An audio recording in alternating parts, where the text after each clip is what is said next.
Bon, ben l'aventure commence.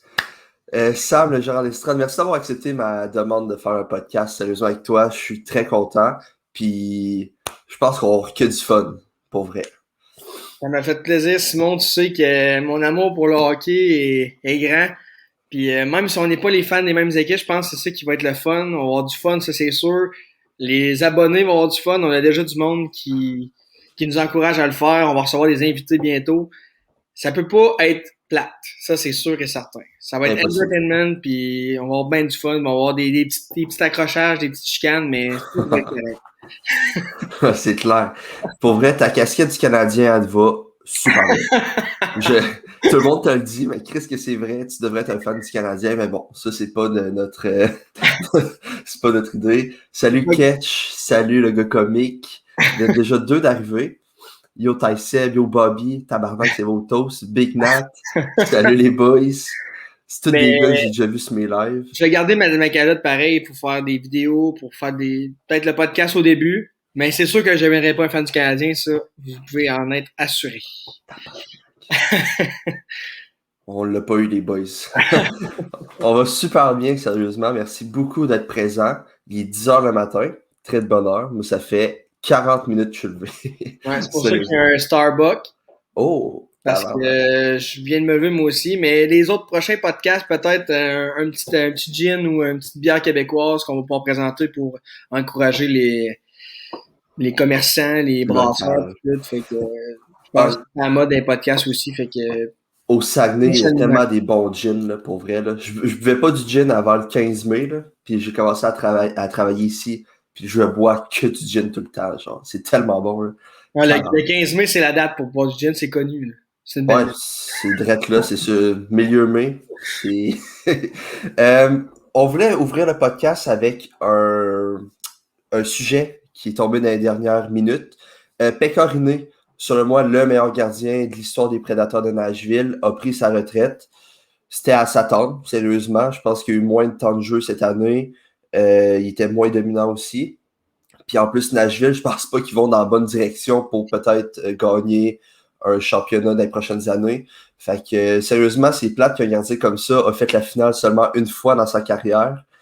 Euh, Ça a été un goaler dominant, sérieusement. Je trouve qu'il a bien représenté Nashville tout au long de sa carrière. Je sais pas ce que tu en penses, toi, Sam.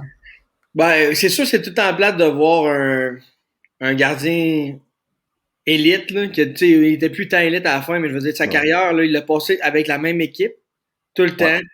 Nashville, il était là, ça a commencé, je pense, là. Je veux dire, ça a été c'est la phase de la franchise qui s'en va, puis je pense qu'il va rester avec l'organisation pour, je pense qu'il voulait rester encore une autre année. Je pense que les Prédateurs, ils ont dit, on va laisser ça passer. Parce que lui, il voulait pas jouer avec une autre équipe que les Prédateurs. Fait il a pris sa retraite. La conférence de presse est ce matin à 11h, je pense. Fait qu'il va l'annoncer officiellement, mais ça a déjà été annoncé sur Twitter qu'il quittait. Puis avec Jussi Saros qui pousse hier, l'année passée, il a connu une excellente saison. Puis il Vraiment. y a Yaroslav Askarov aussi, choix de première ronde, Ça, 11e au c'est total vrai. l'an passé. Je veux dire, un choix de première ronde, quand tu prends un goaler choix de première ronde, tu t'attends à ce qu'il goal dans les 2-3 prochaines années. Fait que c'est peut-être pour Saros genre, qui se trouve un long d'équipe dans 2-3 ans. Mais Askarov, il n'ira pas en Amérique du Nord tout de suite, mais il est dans le depth chart pareil. Il va jouer en KHL, puis mec qui arrive en Ligue nationale, il va être prêt à être numéro 1, comme Shesterkin et Sorokin le sont pour les Islanders et les Rangers. J'avoue. Puis là, j'ai les stats de Riné en pleine face. Puis sérieusement, c'est une crise de belle carrière, là. Je Ben veux oui. dire, 369 victoires en 683 matchs. J'ai vu qu'il y avait 667 matchs en tout, que ça avait été lui qui avait été partant. Fait qu'il y a genre une vingtaine de games qui est arrivé comme numéro 2, genre en plein milieu de la game. C'est malade, sérieusement. Il a gaulé une saison de 73 matchs. Il a fait 43 victoires, 18 défaites, 922 d'efficacité. Pour vrai, ce gars-là, pour un choix de huitième tour en plus, Il y a même plus 8 tours à cette heure, fait que ça c'est dit. ça. Il était repêché en 2004, un an avant le lockout. Pour vrai, ce gars-là, il a remporté le Vézina en 2017-2018, je me rappelais même plus. Je savais même pas qu'il avait gagné le Vézina. Ouais, moi, je savais qu'il en avait gagné un, mais pour l'année, Il reste. j'aurais pas guessé une année en particulier, mais je savais qu'il a déjà gagné un Vézina. D'ailleurs, Tabarnak. 2017-2018, c'est l'année après qu'ils sont allés en finale de la Coupe Stanley, je pense. Parce qu'ils sont allés en 2016 Ouais, contre les exactement. Penguins. Exactement. Il y avait eu 42 victoires, 13 défaites. C'est fort, là. C'est Vasilevski qui fait ça, là, avec Tampa Bay. Ouais. Puis, hey, juste comme ça, vu qu'on est dans notre premier podcast, Yeah. il y a peut-être des problèmes techniques. Est-ce que les gens m'entendent bien vu que j'ai pas de casse? Sûrement s'ils m'entendraient pas, ils l'auraient dit, mais je veux juste être sûr parce que on a un petit problème technique avec mon casque ce matin, fait que vu que c'est la première fois, juste m'assurer que les gens m'entendent bien, puis ça a l'air d'être correct.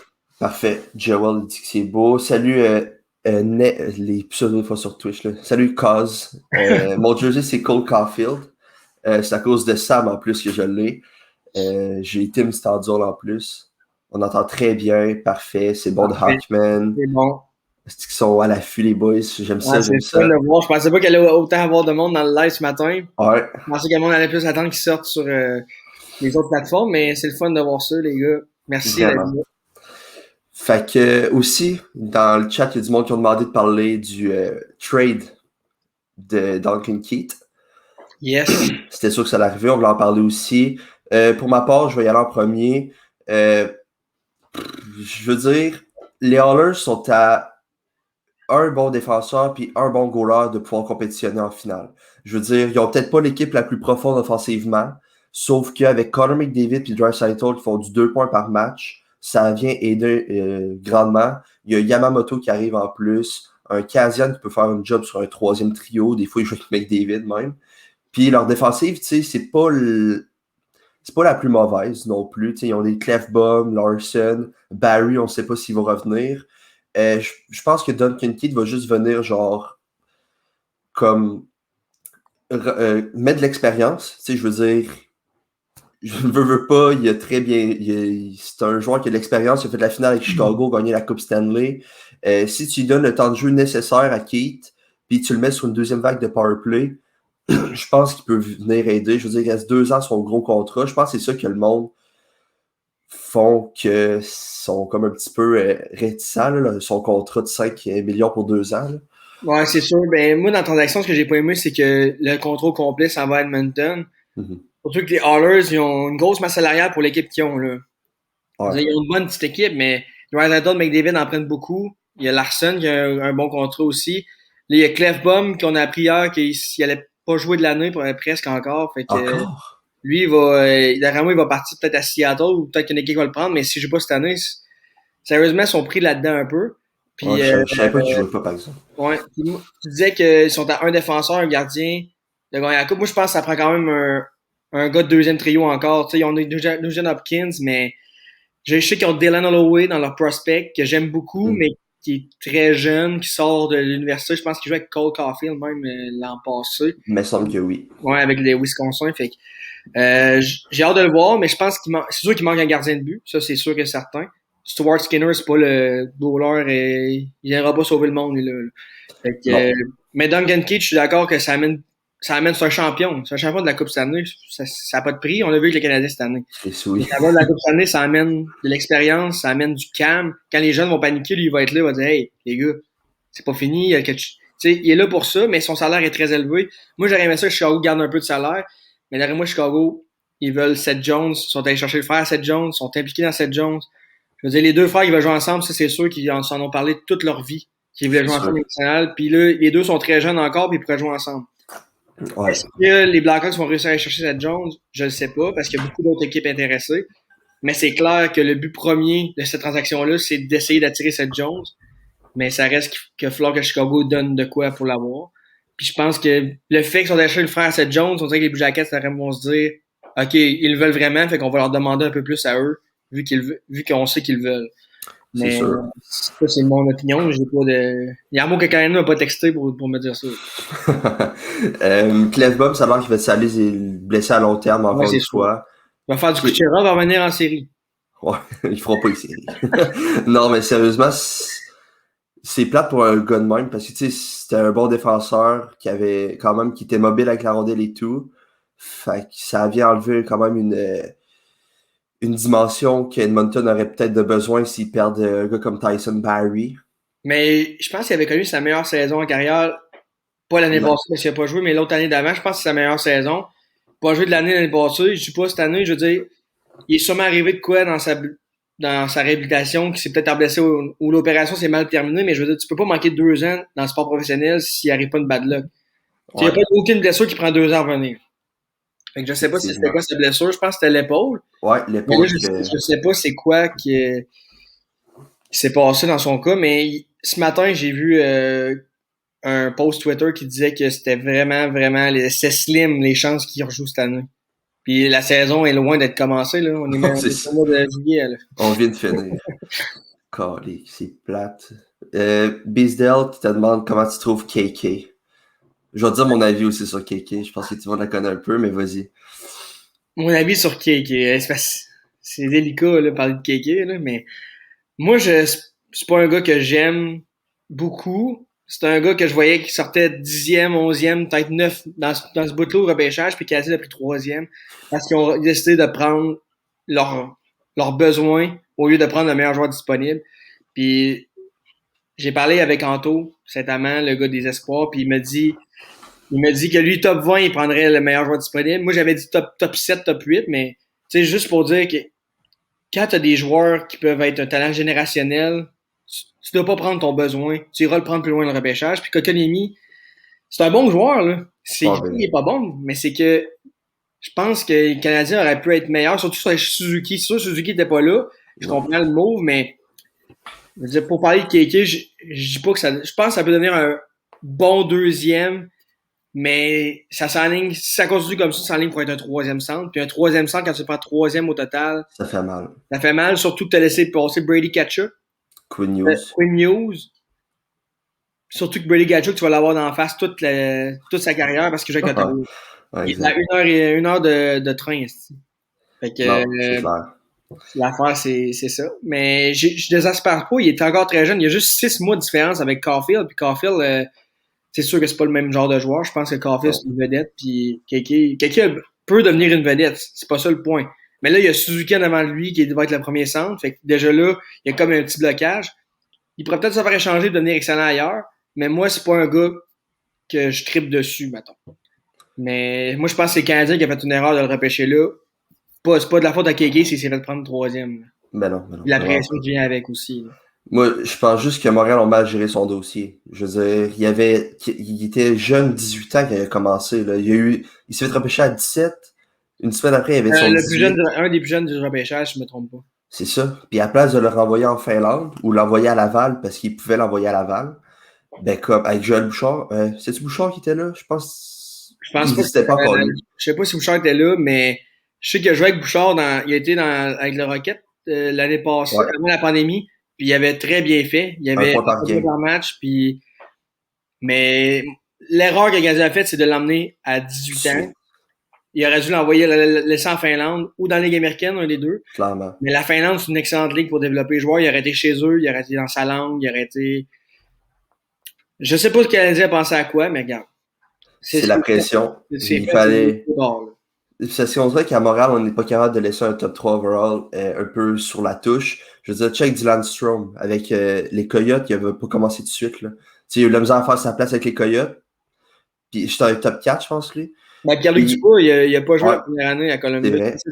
Dylan Strome, c'est quand même un flop. Fait que mais mettons une fois que ça a bien fait. Pierre-Luc Dubois, c'est un excellent joueur. Il a été troisième au total. Il a joué son année junior, sa dernière année avec l'Armada. Il avait été changé avec l'Armada. C'est vrai. Des Screaming Eagles. Puis il avait arrivé à Columbus l'année d'après. Puis pour le draft qui s'en vient cette année, moi, je vois pas vraiment de joueurs qui vont arriver cette année dans le top 5. Là. Je veux dire, même Owen Power, je pense qu'il va retourner à Michigan. Je pense que Matthew Beniers va retourner à Michigan parce que Michigan va avoir la meilleure équipe. Je pense que Michigan, ça va être une des meilleures équipes qu'on n'aura jamais vues là, cette année. Fait que je pense qu'il n'y a pas aucun joueur du draft de cette année qui vont jouer au début de l'année. Peut-être qu'ils vont arriver à la fin de leur année universitaire, comme Caulfield a fait cette année. Mais je suis pas sûr qu'il y en a qui vont commencer, à moins qu'Owen Power se retrouve à une autre équipe qui est Buffalo, qui dit j'ai une chance. Mais ça me surprend. C'est dur à dire cette année, mais je pense que le développement d'un joueur, c'est très important, puis ça fait partie au début. Si tu l'amènes à la nationale, ça peut briser de quoi qui sera pas réparable après. Mais je dis pas que Kéké, c'est ça. Je suis pas dans la tête à Kéké. Je suis pas dans la tête des développements des joueurs du Canadien. J'étais pas là non plus quand les discussions. On est des gérants d'estrade. C'est quoi de dire, on parle, c'est pas tout. Mais Non, moi, j'ai exact. donné mon opinion sur Kéké, c'est ce que je pense de Kéké. Mais tu sais, une chance que les Canadiens ont pris leur temps avec un gars comme Cole Caulfield. Je veux dire, la pression était là sur lui aussi, là. Tout le monde disait, ah, il y a eu 72 buts universitaires, c'est un des meilleurs francs-tireurs, il a battu des records de Jack Eichel, de Austin Matthews et tout. Puis, tu sais, le Canadien aurait bien pu faire, ah, il y a de la hype autour de ce joueur-là, on va le mettre dans le line-up tout de suite à 18. Mais à place de ça, il a pris son temps, il est allé jouer à Wisconsin, il a fait ses preuves encore, il a joué au championnat du monde, puis ça n'a pas été. On l'a pas scrappé, là. C'est pas la fin du monde d'attendre 2 ans avant qu'un joueur arrive dans le Non, non, national. mais même que pour un gars comme Caulfield, il fallait qu'il aille. Mais c'est toujours plus facile d'un gars d'NCA, de laisser NCA, parce qu'il est déjà dans la ligue. Ouais. Il repêche soit qu'il commit ou soit qu'il est déjà là. Fait que c'est plus facile parce que tu sais que dans NCA, le gars, il va être très bien développé, les coachs sont bons. Il y a le US National Development. Genre, Mm. c'est. Sérieusement, là, les Américains, pour développer des joueurs de hockey, là, sont rendus sa coche en esti. Non, Tu c'est sais, sûr. Austin Matthews vient de l'Arizona, là. Pas Ouais. la place qui a le plus de glace, puis regardez ce qu'il est devenu. Il est devenu un excellent joueur de hockey. Ouais. Je pense qu'on devrait peut-être suivre leur développement à eux. Comment qu'ils marchent. Je trouve ça impressionnant. Puis Caulfield, son patin, là, il s'est beaucoup amélioré. Si tu regardes il y a 2 ans, là, son coup de patin, il était déficient. C'est ça qui manquait. Puis il aurait pas fait le jeu contre les Golden Knights, le but là, qu'il a fait, genre quand il a. Je pense que c'était McNabb, le défenseur. Ouais. Il a skippé avec son coup de patin. Il aurait pas fait ça il y a 2 ans. Puis c'est là qu'on voit que le gars, là, c'est pas parce que je joue dans NCAA que tu perds du temps. La NCAA Ouais. développe le gars. Il s'est entraîné avec une équipe de power skating, c'est sûr. Là. Puis Kéké, là, c'est aussi son patin qui est Ouais. déficient. Chris, Fait que oui. j'enverrais voir la même personne qui a travaillé sur Cole Caulfield. Sérieusement, ouais. Ça ferait du bien pour vrai. On dirait moi quand je patine, pas d'équilibre, genre, pis que je suis pas sûr de moi, câlisse, mais il est dans la Ligue nationale. Ça, c'est en Coconemi, il est à une pichenote de tomber à terre. Là. Pour vrai, genre, des fois, c'est lui qui te donne la mise en échec, c'est lui qui tombe. Genre, Ouais. on Chris Kéké commande, là. Genre, rédit-toi, je sais pas. Ketch demande si on croit que Alak pourrait être un bon goaler à Edmonton. Moi, Alak, sérieusement, je le vois pas numéro 1. Je veux dire, il a prouvé dans le passé que c'était pas un gardien qui était assez constant pour être numéro 1, mais c'est un excellent numéro 2 de luxe. Tu comprends? Ouais, mais comme numéro 2, eux autres, je pense qu'ils peuvent peut-être signer Mike Smith. Mike Smith, je pense qu'il peut rester au Canada, fait que je pense qu'il peut peut-être rester à Edmonton. Fait que si tu vas chercher Alak puis Smith, c'est pas un bon duo pour moi. Non. Alak, anyway, je pense qu'il va rester à Boston. Je sais pas s'il y a encore un contrat. Non, il est Mais signé. Mais je il va pense pas qu'il signer, va. mais je veux dire, Boston, je suis pas sûr que Tukarask va rejouer dans hockey dans la Ligue nationale dans sa vie. Je sais qu'ils ont Vladar, ils ont Jeremy Swayman. Ça reprend un gars comme Alak en arrière pour pas qu'il goal tout. Moi, je le dis depuis longtemps, je pense que c'est Korpisalo que je vois à Edmonton. On avait Un parlé. goaler numéro 1 qui est capable de goaler 50 games, 52, puis Mike Smith va être capable de goaler le reste. C'est juste qu'il faut pas que Mike Smith en goal 60, c'est ça l'affaire. Ouais. Korpisalo, c'est pas le meilleur, mais c'est un bon petit gardien, il est encore jeune, il a du talent. Mais là, je sais pas, avec Columbus, Kivienik décédé, je sais pas c'est quoi les plans. Parce que là, ça en prend un deuxième. Si échange Korpisalo, ça en prend un deuxième. Tarasov n'est pas pris encore.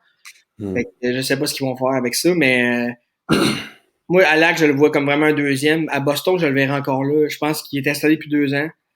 Il y a un jeune qui va s'en venir. Il sait travailler avec les jeunes. Il sait qu'il va gauler une coupe de game parce que le jeune n'est pas prêt à gauler 60 non plus.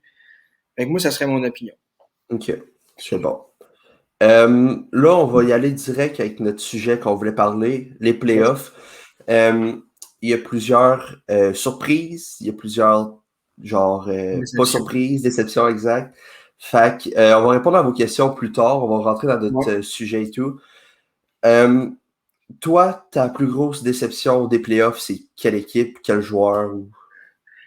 J'ai été déçu par les Oilers d'Edmonton. Je m'attendais pas à ce qu'ils gagnent la Coupe Stanley, on va se le dire. Mais je m'attendais au moins à ce qu'ils compétitionnent contre les Jets. Mais ça va être une série très serrée. Ça finit en 4. Je sais qu'il y a eu 2 games en deuxième puis une game en troisième prolongation, mais je veux dire, ça reste que ça finit en 4 pareil. Puis les Oilers m'ont beaucoup déçu. Pour un joueur qui m'a déçu à cette heure, je sais pas vraiment s'il y a un joueur qui m'a déçu parce que je pense qu'en série, c'est vraiment un concept d'équipe. Il n'y a pas un joueur qui peut traîner une équipe sur son dos avec ça. Fait qu'il n'y a pas vraiment de joueur qui m'a déçu, mais je te dirais que ma déception, c'est les Oilers. Même si je m'attendais pas à ce qu'ils ont la coupe, je veux dire, ils m'ont déçu. Puis l'autre équipe qui me vient en tête, c'est l'Avalanche. Ouais, Parce que moi tout. mon cœur, j'aime beaucoup l'Avalanche du Colorado. J'aime beaucoup Carl McCarr. C'est depuis que j'ai vu jouer à UMass, je me suis dit, hey, boy, ça va être quelque chose. Fait que j'ai aussi un ami qui son frère a joué contre dans la Alberta Junior Hockey League. Il jouait pour les Brooks Bandits. Puis Calme. là-bas, là, les autres, quand il y avait la rondelle, ils essaient même pas d'y prendre parce qu'ils étaient pas capables d'y enlever. Il avait genre fait 75 points, puis c'est un défenseur. Fait que, Ouais, il est pour puissant. ça que mon amour, Carl McCarr est venu. Puis l'Avalanche, c'est les anciens Nordiques, je sais pas. Il y a tout le temps eu quelque chose. Puis cette année, je m'attendais vraiment à ce qu'ils fassent un push. Ils sont Moi encore fait aussi. sortir en deuxième ronde, ou comme l'année passée, je pense. Dallas, Ouais. ils avaient sorti. Je sais pas si en deuxième ou en deuxième ronde, parce qu'il y avait joué contre Vegas après, en tout cas. Fait que l'Avalanche et les Oilers m'ont déçu. L'Avalanche, c'était vraiment plus une déception parce que je pensais qu'elle allait se rendre en finale. Puis j'aurais aimé ça voir l'Avalanche contre Canadien. Je veux dire, tu sais, il y aurait eu, tu sais, Patrick Roy, il aurait été un peu séparé des deux. Puis Ah, c'est clair. j'aurais trouvé ça le fun, mais l'Avalanche, ce n'est que partie remise. Les gars sont là. McKinnon va signer un contrat pas cher, mais qu'il signe. Landeskog va rester, je suis sûr.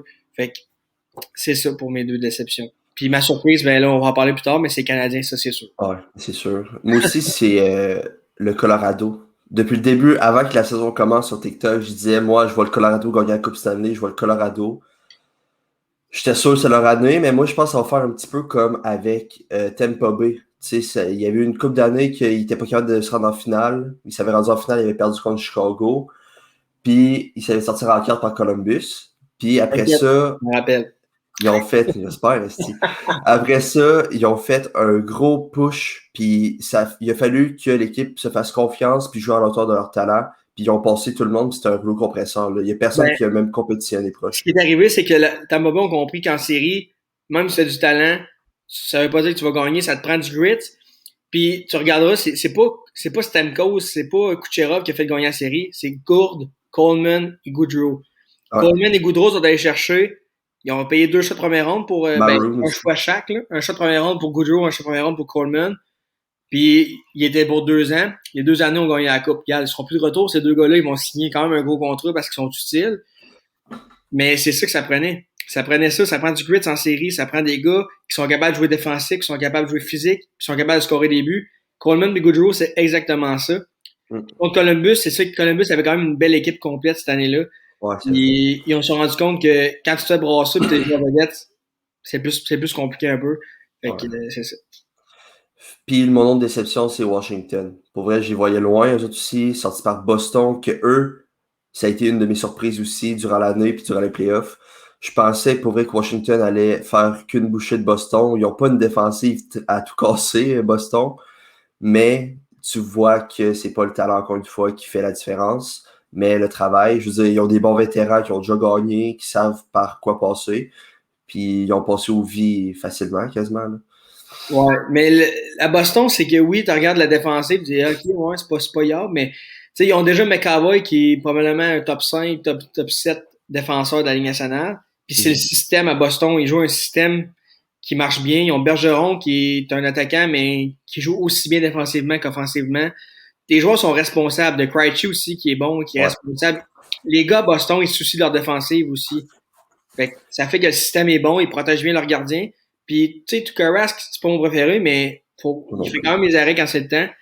Puis, Alak aussi, il est bon. Fait que, c'est pour ça. Même au Washington, je pense que la pire erreur qu'ils ont faite, c'est changer Varna contre Manta, puis ça va les suivre pour les prochaines années. Ils vont peut-être perdre Oshie au draft d'expansion. C'est pas Mm. les meilleures années des Capitals pour les fans des Capitals. Je pense que c'est passé malheureusement. Là. Ouais, moi aussi. Ovechkin vieillit. D'ailleurs, il est pas signé, mais je pense qu'il attend le repêchage d'expansion pour ça. Mais on verra. Mais ça, c'est mon opinion, pas vraiment pour les Capitals.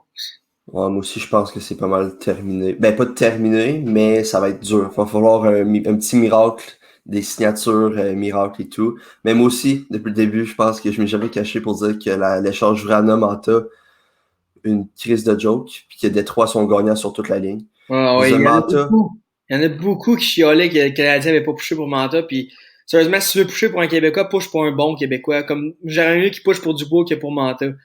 Parce que ouais, premièrement, c'est un centre. Deuxièmement, Manta, moi, je l'ai jamais vraiment aimé. C'est un bon joueur de hockey. J'ai rien contre la personne. souvent Mais, blessé. non, ouais, mais il y a de la nonchalant aussi. C'est un gars qui se soucie. Quand il y a pas, qui va patiner. Mais on dirait que quand il perd la rondelle, pas qu'il s'en fout, là, mais je veux dire, c'est pas le gars le plus défensif sur la terre, mettons. Mais je vais aller voir dans mes commentaires TikTok, là, de cette vidéo-là. Tout le monde dans les commentaires disait ah, attends, Big, là, il push pour les playoffs, il push pour les playoffs. Bien fait en C'est un, play-off. c'est un joueur de série, tu vas voir, man, il n'a jamais eu la chance de faire les séries avec Détroit et tout. Là, j'étais comme Chris, je vais leur donner le bénéfice du doute. Puis finalement, il frappe pas. Il a la grosseur pour frapper en C'est plus. ça. Il Moi, frappe pas. regarde, je suis pas un expert, je veux dire, c'est pas parce que t'es gros, faut que tu frappes. Mais je veux dire, si t'es 6 pieds 3, 6 pieds 4, t'es presque 200 livres, je veux dire, tu donnes jamais de mise en échec, je veux dire. Tu te fais blaguer par des gars de 5 pieds 10, là. Il y a d'autres qui donnent des mises en échec, je veux dire, au moins, c'est pas de venir geler tout le monde puis être comme Gallagher, là. Ouais. Mais au moins, il a donné une bonne une fois de temps en temps. Là. Ouais, Tu sais, finir tes mises en échec. une mise en échec, ça peut réveiller le banc d'une équipe, surtout en playoff. Là. Et surtout quand tu mesures 6 pieds 4, là. T'es comme écrit sa brosse en tabarnak dans le coin, là. Menton, il fait passer à Modec, genre, quand j'ai la balle, je vois, mais aussitôt que je la perds, ça, un peu plus compliqué d'en aller vers mon goaler. Exactement. Oh, wow. La surprise de tous et de toutes, c'est Montréal.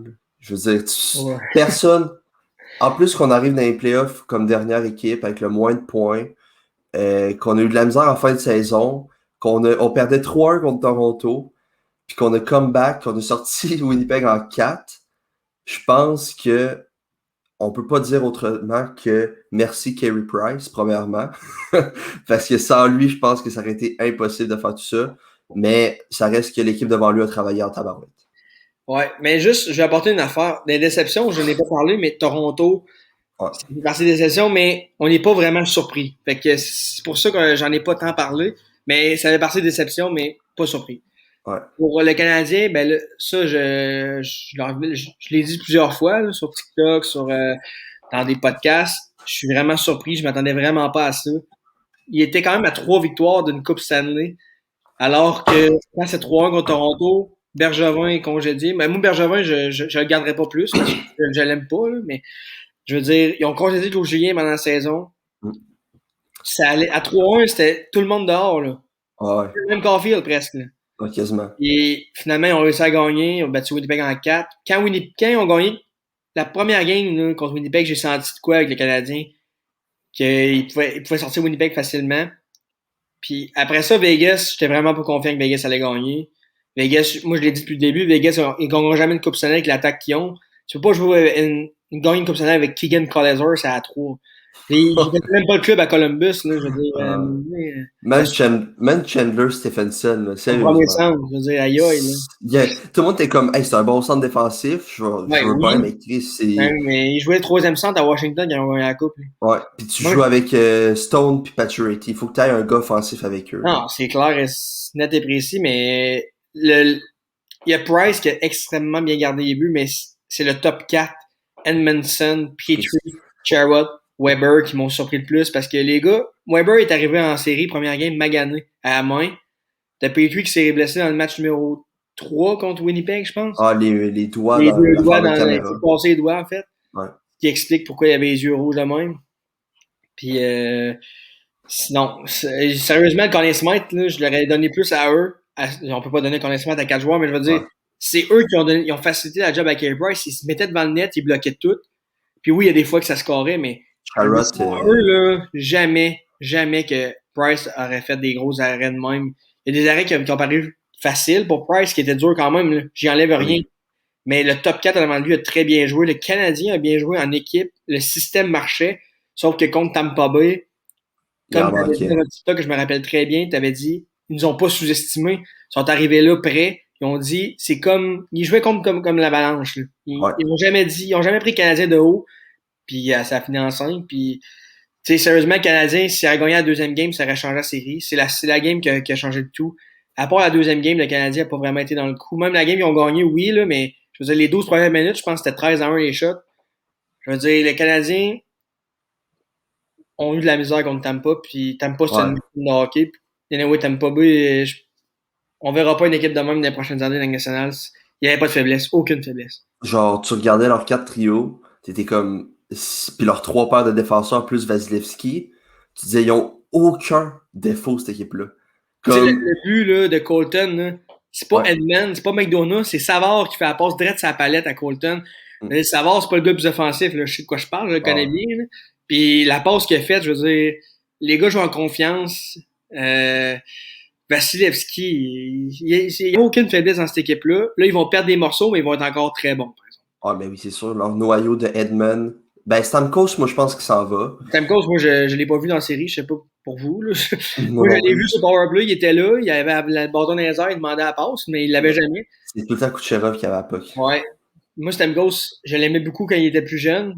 À cette Ouais. heure, je sais pas, je sais qu'il y a déjà eu je pense, une affaire de caillou sanguin qui avait eu une coupe de, avec, Des- non, je sais pas trop, une affaire comme ça, regarde, j'ai pas son dossier médical en main, mais depuis ce temps-là, on disait qu'il est bon, là, c'est un bon joueur de Ben hockey, oui. mais c'est pas un joueur au salaire qui est payé, maintenant.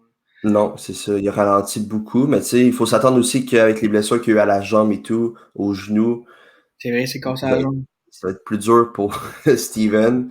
Mais je suis pas mal sûr qu'une équipe serait prête à prendre son contrat puis à prendre son talent. Je veux dire, sur un powerplay, ce gars-là, tu peux pas te tromper. Il reste même. Il y a un snipe encore, là. C'est pas ses jambes qui fait qu'il y a un bon tir. Fait que Je connais pas son contrat, je sais pas combien de temps qu'il reste, mais ce gars-là, là, 8,5. je le verrais finir avec Toronto. Moi aussi. Parce qu'il vient, je pense qu'il vient de là ou il vient de l'Ontario, là. Il vient de l'Ontario. Il vient de l'Ontario, puis je le verrais genre finir ça avec Matthews, là. Matthews va être encore là, fait que, Ça mettons, serait mec, fou. il signe son contrat, un contrat à 1 million, là, juste pour gagner la coupe avec chez eux. Toronto sont chanceux pour ça. Ils ont plein de joueurs qui viennent de l'Ontario qui veulent jouer à Toronto comme Joe Thornton est arrivé un peu plus sur le tard, mais mettons Thornton 4 ans avant, là, c'est sûr que Matthews n'était pas ce qu'il est rendu là, mais moi Stamkos, c'est un genre de gars que je verrais. Moi je pense que cette année, anyway, ça va être Getzlaf qui va faire la même affaire. Là. Getzlaf va Ouais. venir signer à Toronto pour venir essayer de gagner la Tu coupe. penses? Ça ne marchera pas. Tu penses qu'il va Ben, signer à Toronto? ben, ça dépend comment il demande. S'il demande un contrat de 3 millions par année, non. Mais s'il demande 1 million, why not? Il est bien meilleur que Joe Thornton. Là. Je veux dire, lui, il peut jouer sur le powerplay solide, il a encore un bon shot. Moi, je verrais Getzlav. Je Hein? verrais Getzlav à Montréal, là, avec Perry, c'est à 4. Perry, Armia, Getzlav. Ça serait malade. Pour vrai, j'y pense, je suis un petit peu bandé. Un Mais, wow. Oh. Je te le jure, Esti, je te le jure. Mais, je veux dire, ça dépend comment il demande. Là. Je sais pas comment il demande. S'il demande 3 millions, même à Montréal, ce sera pas possible. Parce que Armia va demander 3-4 millions certains. Là. Non, c'est sûr, mais Perry tu va sais, demander plus cher que cette année. Ben beau qu'il veut gagner, il veut rester à Montréal, il va demander plus cher. il ne demandera pas 2 millions. Dano va augmenter, le contrat Gallagher rentre, le contrat Petrie rentre. Oui, Tatar s'en va, mais je veux dire, Drouin aussi, il s'en va. c'est Fait encore parti par contre. non, mais des fortes chances. Il faut qu'il parte avant le 28 parce que Getzlav va signer tout de suite. Là. Non, c'est clair, c'est sûr. Moi, je pense qu'il y a un trade pour au repêchage, peut-être. Mais c'est sûr que on ne sait pas Drouin. Il y a juste Bergevin qui a les informations, puis il va le dire aux autres des jeux, mais on ne sait pas ce qu'il y a. Il veut-tu rejouer au hockey? Je, C'est ça. on bien beau dire ce qu'on veut, on sait pas ce qui se passe avec Drouin. On sait que c'est probablement une dépression, là.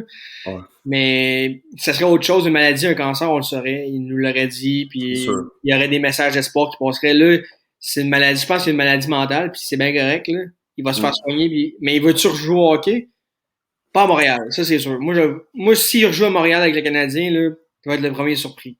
Ouais, moi aussi. Moi, je pense que ça va prendre un changement d'air, genre Arizona. Là. Il va te perdre là-bas. Là. Il y a personne qui va te suivre. Il y a personne qui va t'écœurer. On va vendre des intox mentales, Ou puis à Columbus, tu sais, mettons. ouais, pas des gros marchés de hockey, Ouais, que c'est le centre tu d'intérêt. vas faire ton épicerie, là, personne va te reconnaître. Là. T'as qu'à mettre une calotte du crew de Columbus, puis tu vas passer comme un habitant normal. Exact. Stamkos, juste pour revenir, il est 8,5 pour les 3 prochaines années. Ok, ben c'est ça. Dans 3 ans, il va signer à Toronto comme Thornton l'a fait, comme Spezza le fait, comme... Ouais, ça a de l'allure. Francis Nel qui dit que Seth Jones va se soulever la gueule avec son frère à Chicago, que Getzlav, il dit... Ah, ça a l'air que Getzlav, il a parlé de retraite l'année passée. Ah ouais? Ça se pourrait. Le gars, il a gagné une coupe, puis il a une belle carrière. Getzlav Perry, un hostie duo, ça serait malade. Puis Getzlav, il avait dit qu'il voulait rester dans l'Ouest pour sa famille, puis que l'an passé, il aurait seulement accepté un trade à Vegas, puisque c'est proche de Anaheim, puis qu'il avait une chance de gagner la coupe. C'est vrai que c'est proche. C'est à 2 heures de LA. Fait que LA et Anaheim, c'est à la même place. Fait que... Ouais. Mais pour Duncan Keith, là, j'ai oublié de le dire tantôt, c'est la raison pour laquelle il s'est fait échanger, c'est que son fils, sa blonde et son fils, je pense qu'il habite à Vancouver, en British Columbia, puis il l'a vu seulement une fois pendant les 5 derniers mois à cause de la saison de hockey. La COVID.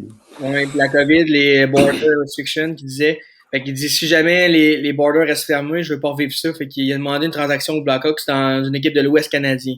Fait qu'il y Ah. avait 3 choix. Il y avait Vancouver, Calgary, Edmonton, puis ça a été Edmonton.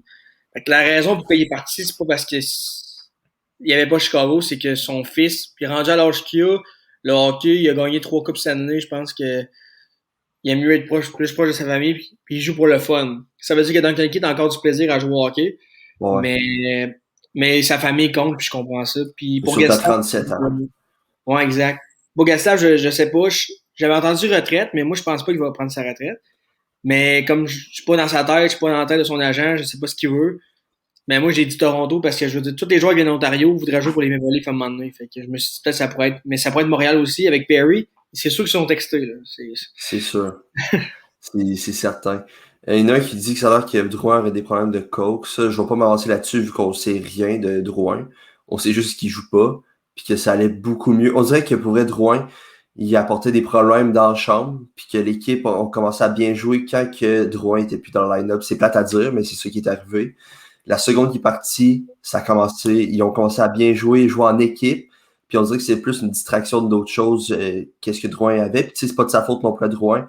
Les fans étaient sur son dos, c'est de l'acharnement, puis il lâchait pas.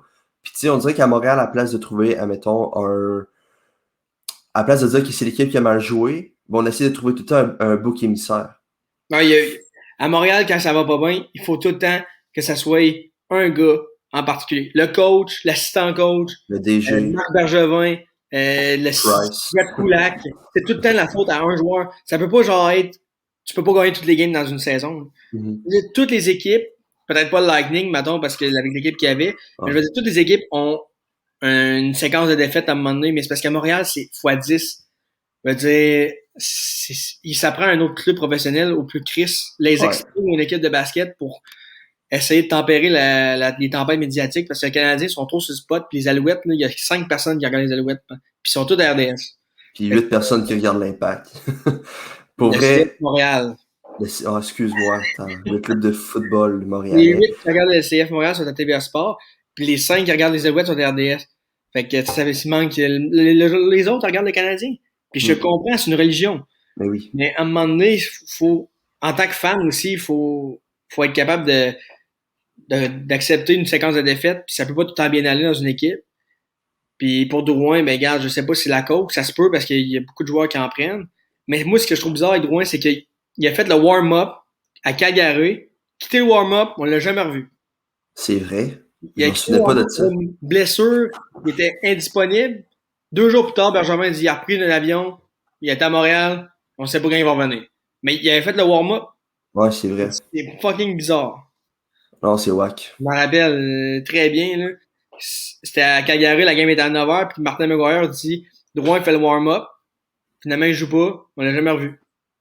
C'est le fait qu'il ait fait le warm-up que je comprends pas trop, mais en tout cas. Non, c'est ça, c'est vraiment bizarre. Vous pensez quoi des rumeurs de Tarasenko? Je vais y aller, là, mais. Hein? Je vais te laisser y aller. En Ok. premier, vas-y. Ben, dans le fond, moi, je pense qu'il va aller dans un gros marché de hockey. Ça me surprendrait même pas. Ben, c'est son contrat qui vient faire chier un peu, là. C'est quand même 7. Il est 7,5?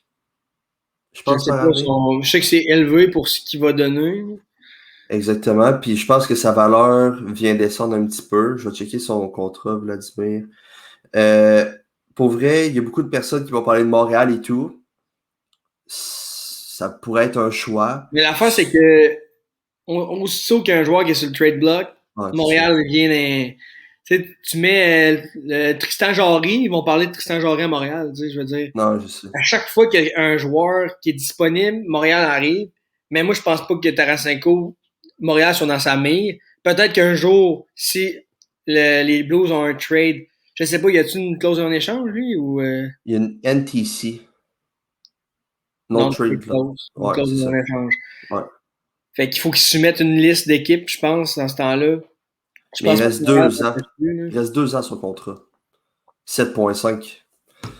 Il y a des blessures à l'épaule, il est blessé partout, il est fini. Ben, il est pas fini, excusez, là, mais. Il a joué 34 games dans les 2 dernières années. Là. Et voilà. Puis Tarasenko, c'est pas le gars là, qui va te. Le cordon du cœur, il tombe à terre, là, je te dis. Là. C'est pas un Gallagher. Non, mais. Un Russe qui joue comme Gallagher, il y en a-tu déjà eu? Peut-être dans le temps que j'écoutais pas le hockey, là, mais j'en ai pas vu beaucoup. Tu sais, Radulov, peut-être, Radulov. Ouais, Radou. Mais bon. Ben, tu sais, des gars comme Datsuk, mais c'est pas nécessairement les plus travaillants, c'est juste qu'ils sont tellement talentueux que ça va facile. Mais moi Tarasenko Montréal, pour répondre à la question, j'y crois pas. Mais si ça arrive, tant mieux pour les fans, puis c'est un joueur étoile de la nationale quand même. Mais moi, je pense pas. Moi, je le verrais à Boston. Ah ouais? Ben, Boston, il manque de profondeur à l'attaque après la première ligne. Taylor Hall, s'il reste, peut-être qu'ils pourront pas aller le chercher. Mais admettons qu'ils sont capables d'avoir la deuxième ligne, genre Hall, Coyle, Tarasenko ou Krejci, je sais pas si. Il t'a re-signé lui aussi. Ok, ben, je pense pas que Krejci va revenir, mais mettons Hall avec un centre Coyle ou Smith, puis Tarasenko, je pense que ça pourrait amener 2 bonnes lignes à Boston. Ouais. Puis, mais par contre, ils n'auront pas d'argent pour signer un défenseur, peut-être. Fait que eux autres, leur draft a fait mal. Ils ont repêché Senyshyn, Boril puis DeBrusk. Ouais. Ça a fait mal, mais tant pis pour eux. Tant mieux pour les fans du Canadien. Exact. J'ai la sur l'air. Est-ce que vous avez parlé de la Coupe Stanley endommagée? Moi, je pense que c'était pas la vraie coupe, là. C'était clairement pas la vraie. C'est jamais la vraie coupe. La vraie coupe, elle sort le soir. Ça glace, c'est la vraie coupe. Après ça, ça va au temple de renommée à Toronto. Puis c'est tout le temps la réplique. Puis moi, je l'ai vu. OK, la Coupe Stanley. Elle venait à Montmagny. Quand Samuel Blais l'a gagné. Il n'est pas touché, mais je l'ai vu. Elle était à côté de moi. Là. Puis elle était toute bossée. Ah ouais. Je veux dire, le rond, là, où ce qui est endommagé présentement, il était renfoncé aussi. Puis à chaque année, les gars l'envoient dans la piscine. Elle est tout le temps brisée, cette coupe-là. Mais oui, c'est impossible. C'est juste que là, je sais pas les médias montréalais ce qu'ils ont contre le Lightning, mais à chaque fois qu'il arrive de quoi, Kucherov, c'est un esti d'arrogant, Edmond, c'est un arrogant, Sergachev, c'est un arrogant, les Lightning savent pas fêter. Hey, ils ont gagné. Le party qu'il y aurait à Montréal, là. Et tabarnak, ça serait pas beau. D'abord, moi, Gallagher aurait été aussi sous Kucherov, puis il aurait fait des niaiseries, lui, tout, là. J'aurais voulu voir Kerry, ça brosse. Oh, c'est que ça aurait été drôle. Il s'est ramassé avec 3 cigarettes dans la gueule, puis il a eu sa coche avec un Brian Ober. Ouais, c'est vrai. Non, mais maintenant, je sais pas, Party Animal avec les Canadiens, c'est sûr que Tatar aurait pas été le fun à voir. Dano non plus. Dano, c'est un petit gars. Il aurait mangé son petit coke avec sa pizza, lui, pendant le party. Mais, mettons, je sais pas. Pour moi, c'est que Weber est bien sous, là. Il aurait fait une coupe de niaiseries, certains. Et Romanov, lui, il aurait moins. Il tabarnak, Romanov. Il arrive dans la ligue, là, sur le party. Cole Caulfield, même pas capable de lever la coupe, tellement c'est lourd. Non, mais sérieusement, c'était pas la vraie, ça, je suis pas mal sûr. Ben, c'est sûr, à 100%. Non, mais ça arrive à chaque fois. C'est juste que là, c'est l'équipe qui a battu le Canadien. Les médias ont pas aimé ce qu'il a dit, puis il essaie de faire passer le Lightning pour des épais puis des pas de classe. Mais regarde, je veux dire, Ganigo dans Beden qui crie puis qui lance du champagne ses fans. C'est juste normal. Je veux dire, Ovechkin dans Fontaine à Vegas, c'était pas chic. Puis, faites aucun article. Genre, juste de même, là. Est-ce que vous vous rappelez l'année que les Chiefs de Kansas City ont gagné au Super Bowl, comme à Laurent Duvernay-Tardif était sur le party, puis que tout le monde était comme « Oh, il mérite tellement, c'est tellement drôle! » Ouais, puis c'est un médecin, là. Ben oui, il chuguait en plein milieu de la rue de Kansas City, puis personne ne disait rien, tout le monde le vénérait, c'est comme si c'était le dieu du monde. Sam Blais, là, quand il y a eu de la parade, il y a eu une vidéo de lui, il y avait 2 Bud Light, il s'est crissé dans la gueule en plein milieu, puis il était à genoux, puis il était sous, là. Puis, je veux dire, c'est normal, mais je sais pas, vu que c'est Canadien qui a été battu, on dirait qu'il essaie de les faire passer pour des méchants. Mais anyway, tous les joueurs de Lightning sont contre-calés de ce qu'ils se disent sur eux autres, sont champions. C'est ça, exact. La photo que j'ai mis avec Kucherov, avec les deux coupes Stanley les oreilles, il entend pas, mais c'est juste drôle, là, je veux dire, je fais juste ça pour provoquer, puis mais je veux dire, c'est vrai pareil, le gars, c'est en contre-calés de Montréal, là, puis il va se faire huer, il se fait déjà huer. Je veux dire, ça ne changera pas grand-chose, mais pour répondre à ça, moi, la Coupe Stanley, moi, comme je dis, je l'ai vu en vrai, puis elle était bossée déjà. Fait que c'est pas la première fois qu'elle se fait réparer, puis en plus, elle se fait réparer à Montréal. Fait que elle va être à Montréal. Exactement, on l'a gagné, boys. Pas de la manière qu'on pensait, mais on l'a pareil. Mais sérieusement, on dirait qu'il faut tout le temps trouver. Genre, c'est vrai qu'à chaque fois que Kucherov dit de quoi, fait une entrevue, puis là, ils sont sur son dos, mais comme. Je comprends pas qu'il y a du monde qui sont fâchés de voir, genre, quelqu'un célébrer une coupe. Je veux dire, oui, ok, il est baveux avec son chandail 18 millions over the cap, mais Ouais, mais comme, c'est drôle. c'est juste drôle, là. Je comprends pas, il y a du monde qui voit ça pis sont en tabarnak. Ouais, mais ils font pas exprès, là. C'est Bud Light, c'est Dan Malstein, l'agent de Kucherov, l'agent de Sergachev, l'agent de Vasilevski qui fait ça. Ils font pas exprès. Ils savent que ça va faire réagir. Puis c'est juste que cette année, les Canadiens sont rendus en finale. Ouais. Ils sont fait battre. Fait que là, l'équipe qui les a battus c'est comme les méchants, là. Tu sais, normalement, ça aurait été une autre équipe qui gagne, mais les Canadiens sont pas impliqués là. Les Canadiens étaient impliqués dans cette conquête-là. Puis, tu sais, avec le 18 millions que tout le monde parle, Ouais. regarde, ça fait jaser. Puis, je suis pas mal sûr que les articles du journal qu'ils ont fait sur le Lightning, ça a été des articles qui ont été payants pour eux. Fait que pourquoi ils arrêteraient? Puis ça fait réagir le monde, hein. Je veux dire, moi, quand je vois ça, ça me met en crise, mais j'essaie de pas partager puis tout, parce que je sais que c'est ça qu'ils veulent. Ouais. Mais ça reste qu'à un moment donné, ça vient que laissez-les faire, hein. Je veux dire, c'est back-to-back quand même, là. Mais oui, c'est pas à chaque année. La dernière fois, c'était les Kucherov, Pingouins. il y a comme eu un orage, ils ont demandé au monde de s'en aller. Kucherov, il était presque tout nu, là. Il avait les culottes baissées, il avait pas de gilet, il avait une bière dans les mains, puis il faisait du McGregor. Il était de même, il marchait. Ah, Et tout, là. Sergachev était pas là, d'après moi, lui, Sergachev, il s'est couché à 11h hier matin. Hier matin, 11h, il était sous, lui, à 9h. ouais, pour vrai, les Russes sont capables de tenir l'alcool, eux autres. Le Vasilevski qui se met le connaissement sur la tête, puis il dit c'est mon nouveau masque. Ah, sérieux, moi, ils me font rire. Je veux dire, il y en a plusieurs dans le chat. En tant que fan du CH, voir ça, je serais off, parce que Chris, c'est l'équipe qui nous a battus. On était à 3 victoires de la gagner. Les gars qui nous battent, ils fight, puis tu vois toute la fête, tu sais. C'est comme, tu perds un championnat. Moi, je me suis jamais vraiment rendu en finale au hockey parce que j'ai arrêté un bon bout. Mais au deck, j'ai joué en finale la Coupe Burroughs, puis qu'est-ce qu'on a perdu, puis l'autre équipe fêtait, puis j'avais le goût de leur crisser une volée parce que j'étais fâché. Fait que je comprends les fans du CH, je comprends les gens qui aiment le CH. Mais moi, c'est sûr que je trouve ça le fun parce que je vois le Lightning qui a gagné, puis je les aime. Mm-hmm. Je comprends quand même les fans d'être mad. Ça, je le comprends. Je me mets à leur place, puis... Mais à un moment donné, après une semaine et demie, 2 semaines, là, on peut slacker puis faire qu'il il était meilleur que nous. C'est la meilleure équipe qui a gagné, ça a de glace. Je veux dire, Montréal n'a jamais été vraiment dans le coup, comme tu as dit tantôt. Puis, ils méritaient plus que nous. Il y avait une meilleure équipe. Puis, c'est déjà beau. On n'est pas capable de juste, genre, être content pour qu'est-ce que nous autres, on a fait. Il faut qu'on soit en tabarnak après quelqu'un, genre. Non, mais comme je l'ai dit, c'est dur d'être content quand tu étais si proche. Non, mais à un moment donné, il faut arrêter de... Tu sais, anyway, la parade est finie. Il n'y aura plus grand-chose qui va suivre pour le Lightning à Tampa Bay. Les joueurs vont avoir la coupe dans leur patelin, puis ça va être fini. Mais je veux dire, le Canadien, c'est quand même rendu en finale de la Coupe Stanley. L'année que ils perdaient 3-1 contre Toronto, puis tout le monde voulait se faire crisser dehors. Fait que, faut juste être fier de notre équipe. Là. Je veux dire, c'est beau ce qu'ils ont accompli. C'est surprenant. Ils ont surpris le hockey. Mais maintenant, le travail est à faire au mois d'octobre, par exemple, parce que les équipes qui vont monter Canadien, ils vont les attendre de pied ferme parce qu'ils vont dire, OK, eux autres sont en finale, c'est les finalistes. Ça va être dur d'en revenir en finale. Ouais. Mais c'est ça. Mais il faut être fans du Canadien qui sont là, qui écoutent, là, soyez fiers. Arrêtez d'être jaloux de Tampa Bay ou des écœurés. Soyez juste fiers de... Je sais que Gary Bettman n'a pas se félicité l'équipe, puis moi, je pensais qu'il l'avait fait. Normalement, il le fait. C'est un estiqueur, Gary Bettman. Là. Il shake, mon gars, il t'avait de mourir sur la glace. Je l'ai eu. Il a manqué de respect. Mais soyez juste fiers de votre équipe. Puis le meilleur est à venir avec Suzuki, Caulfield, Romanov. Vous avez juste 3 joueurs qui sont très jeunes, qui ont un défenseur, 2 attaquants. Vous avez Carey Price qui est encore là. Kaden Primo va être bon aussi. Arrêtez d'être jaloux. Puis vous avez une bonne équipe entre les mains. Puis il faut que vous soyez fiers parce que Chris, moi, là, je vous dis, là, ils m'ont mis à terre, les Canadiens. C'est vraiment vrai, là. J'étais à terre quand ils gagnaient. Non, c'est clair. Mais il y a... ce que j'aime de Bergevin, c'est qu'il est capable d'améliorer son équipe sans vraiment sacrifier du futur.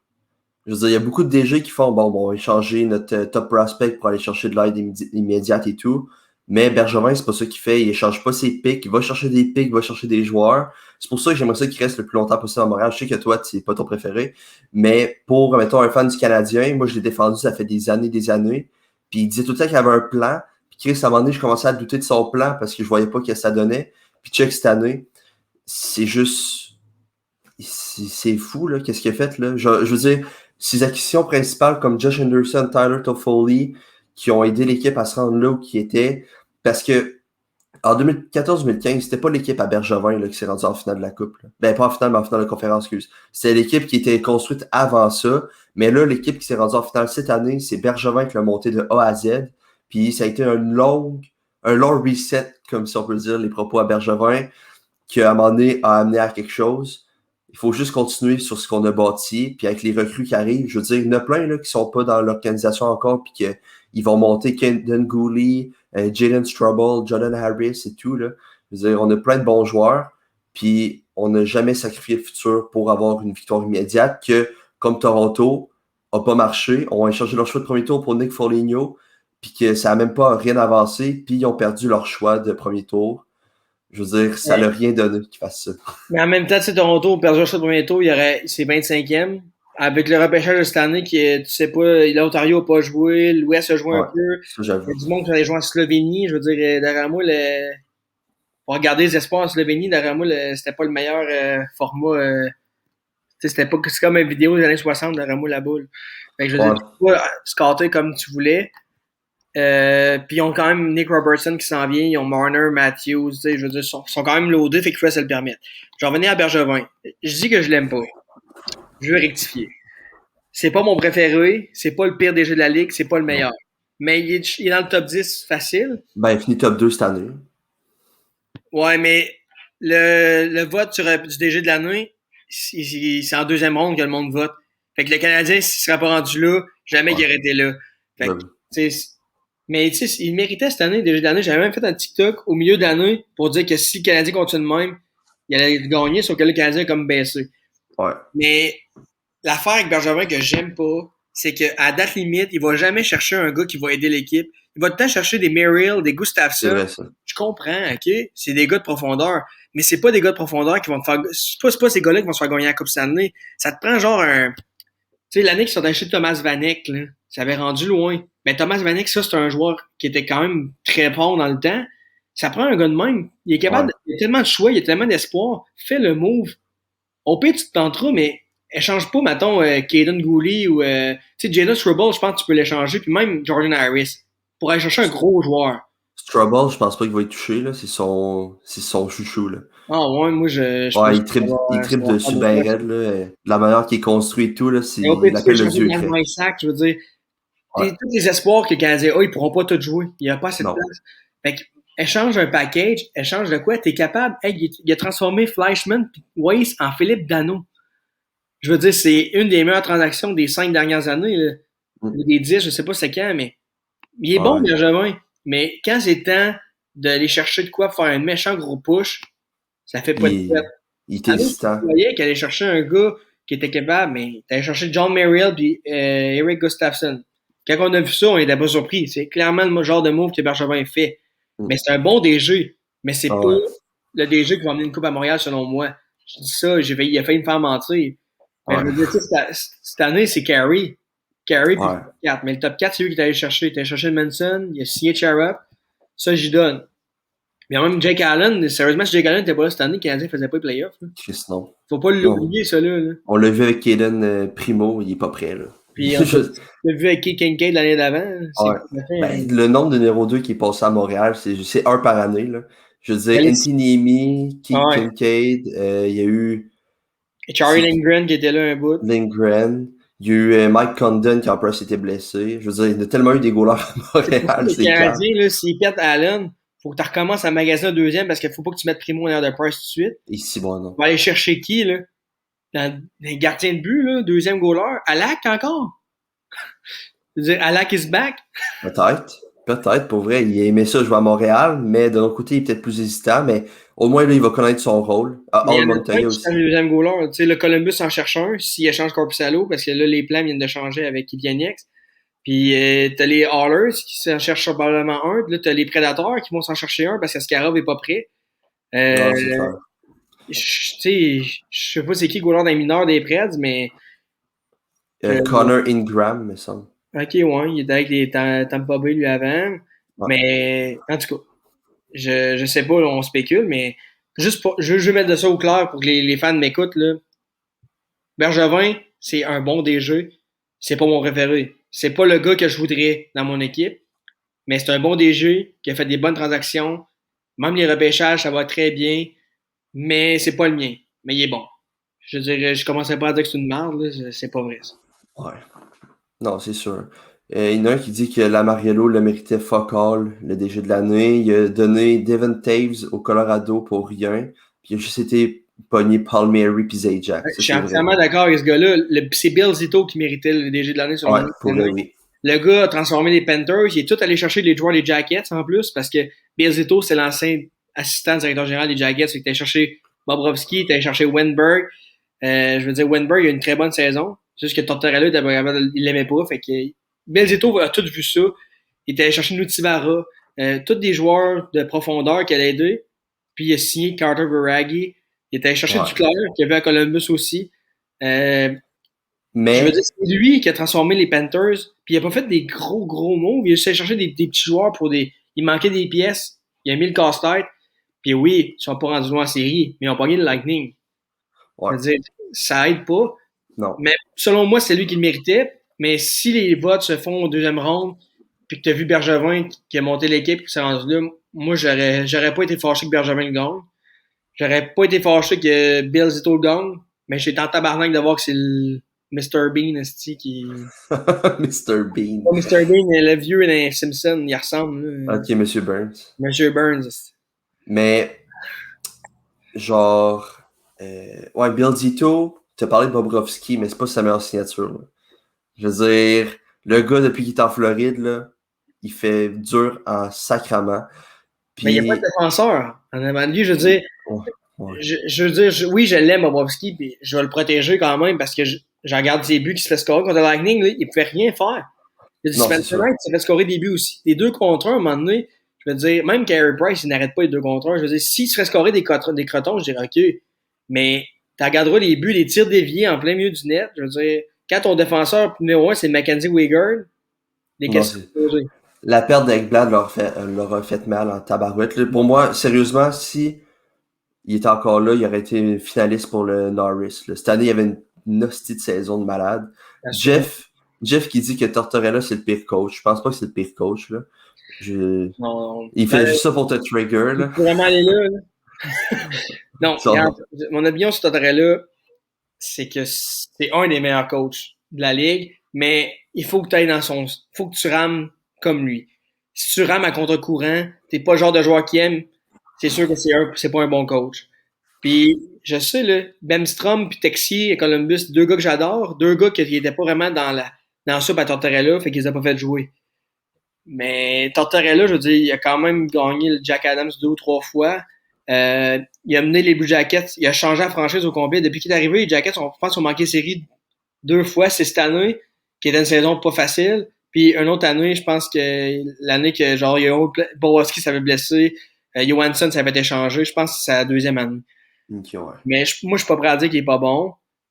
Il a changé aussi avant quand il était avec les Rangers ou les Canucks, c'était pas pareil.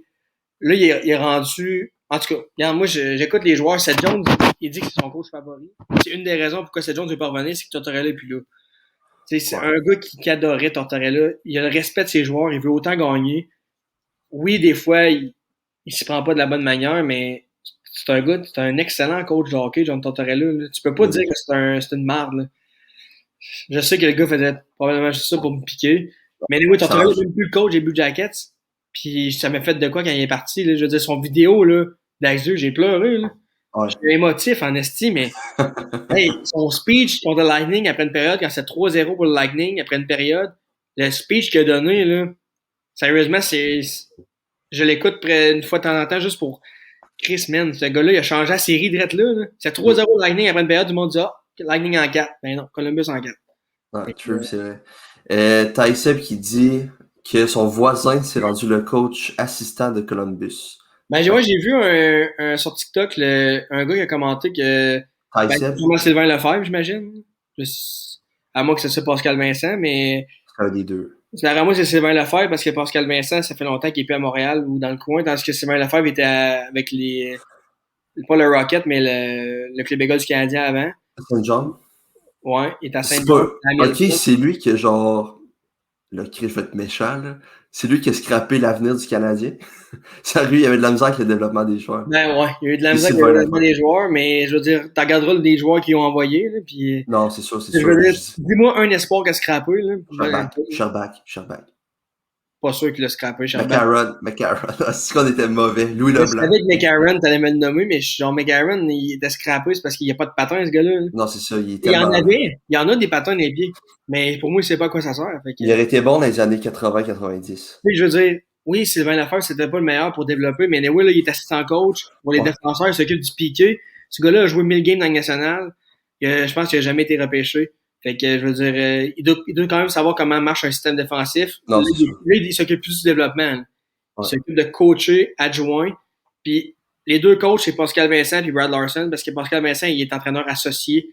Puis entraîneur associé, c'est que t'es comme presque un entraîneur-chef, mais genre, tu t'occupes pas des conférences de presse. C'est pour ça que Pascal Vincent a accepté le poste à Columbus, dans le fond. J'ai vu l'entrevue 91-9 qu'il avait faite. Fait que c'est ça. Ty Seb qui dit non, tu regarderas, il y avait personne à développer. Son meilleur joueur, c'était fucking Daniel Odette. J'avoue que Non, c'est un mais bon prospect. c'est sûr que c'était pas le meilleur coach de la ligue. Je mentirais pas parce qu'il est rendu à Ouais. Columbus, qu'il est rendu bon. Mais je veux dire, le Canadien l'a fucking pas aidé pour y emmener des bons joueurs. Tu sais, Joël Bouchard, sérieux, là, il est bon. Mais Chris, Ouais. il y avait un des bon club. bons joueurs. Je veux dire, déjà, là, t'avais Caden Primo dans les buts. L'autre, c'était quoi? C'était Charlie Lindgren, Mike Condon, puis McNevin. McNevin. Hey, il ne même pas dans la Ligue senior. True. Je sais pas, les questions, j'avais une couple de questions TikTok, je sais pas si Oui, je suis down. Moi aussi, j'en avais une coupe, je pense. on va passer une coupe, ça fait quand même déjà 1 heure qu'on est là, ça passe vite. Ouais, ça passe vite, pour vrai. Je vais essayer d'en trouver une coupe que j'avais trouvée bonne. Pour les personnes qui sont dans le chat, si vous n'êtes pas encore abonné à notre Twitch, faites-le.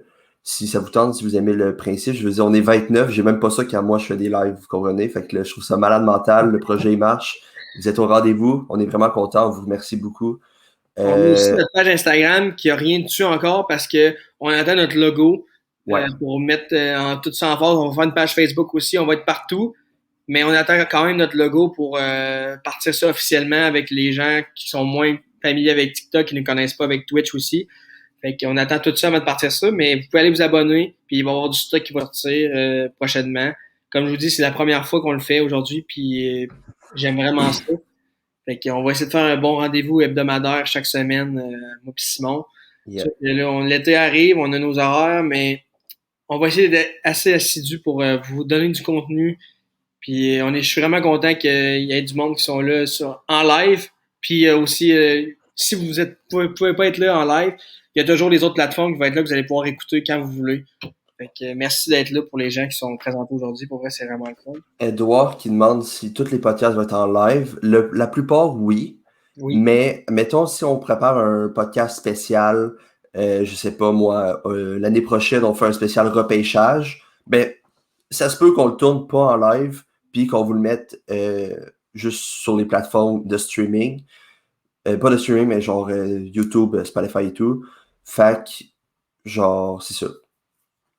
Fait que la plupart vont être en live.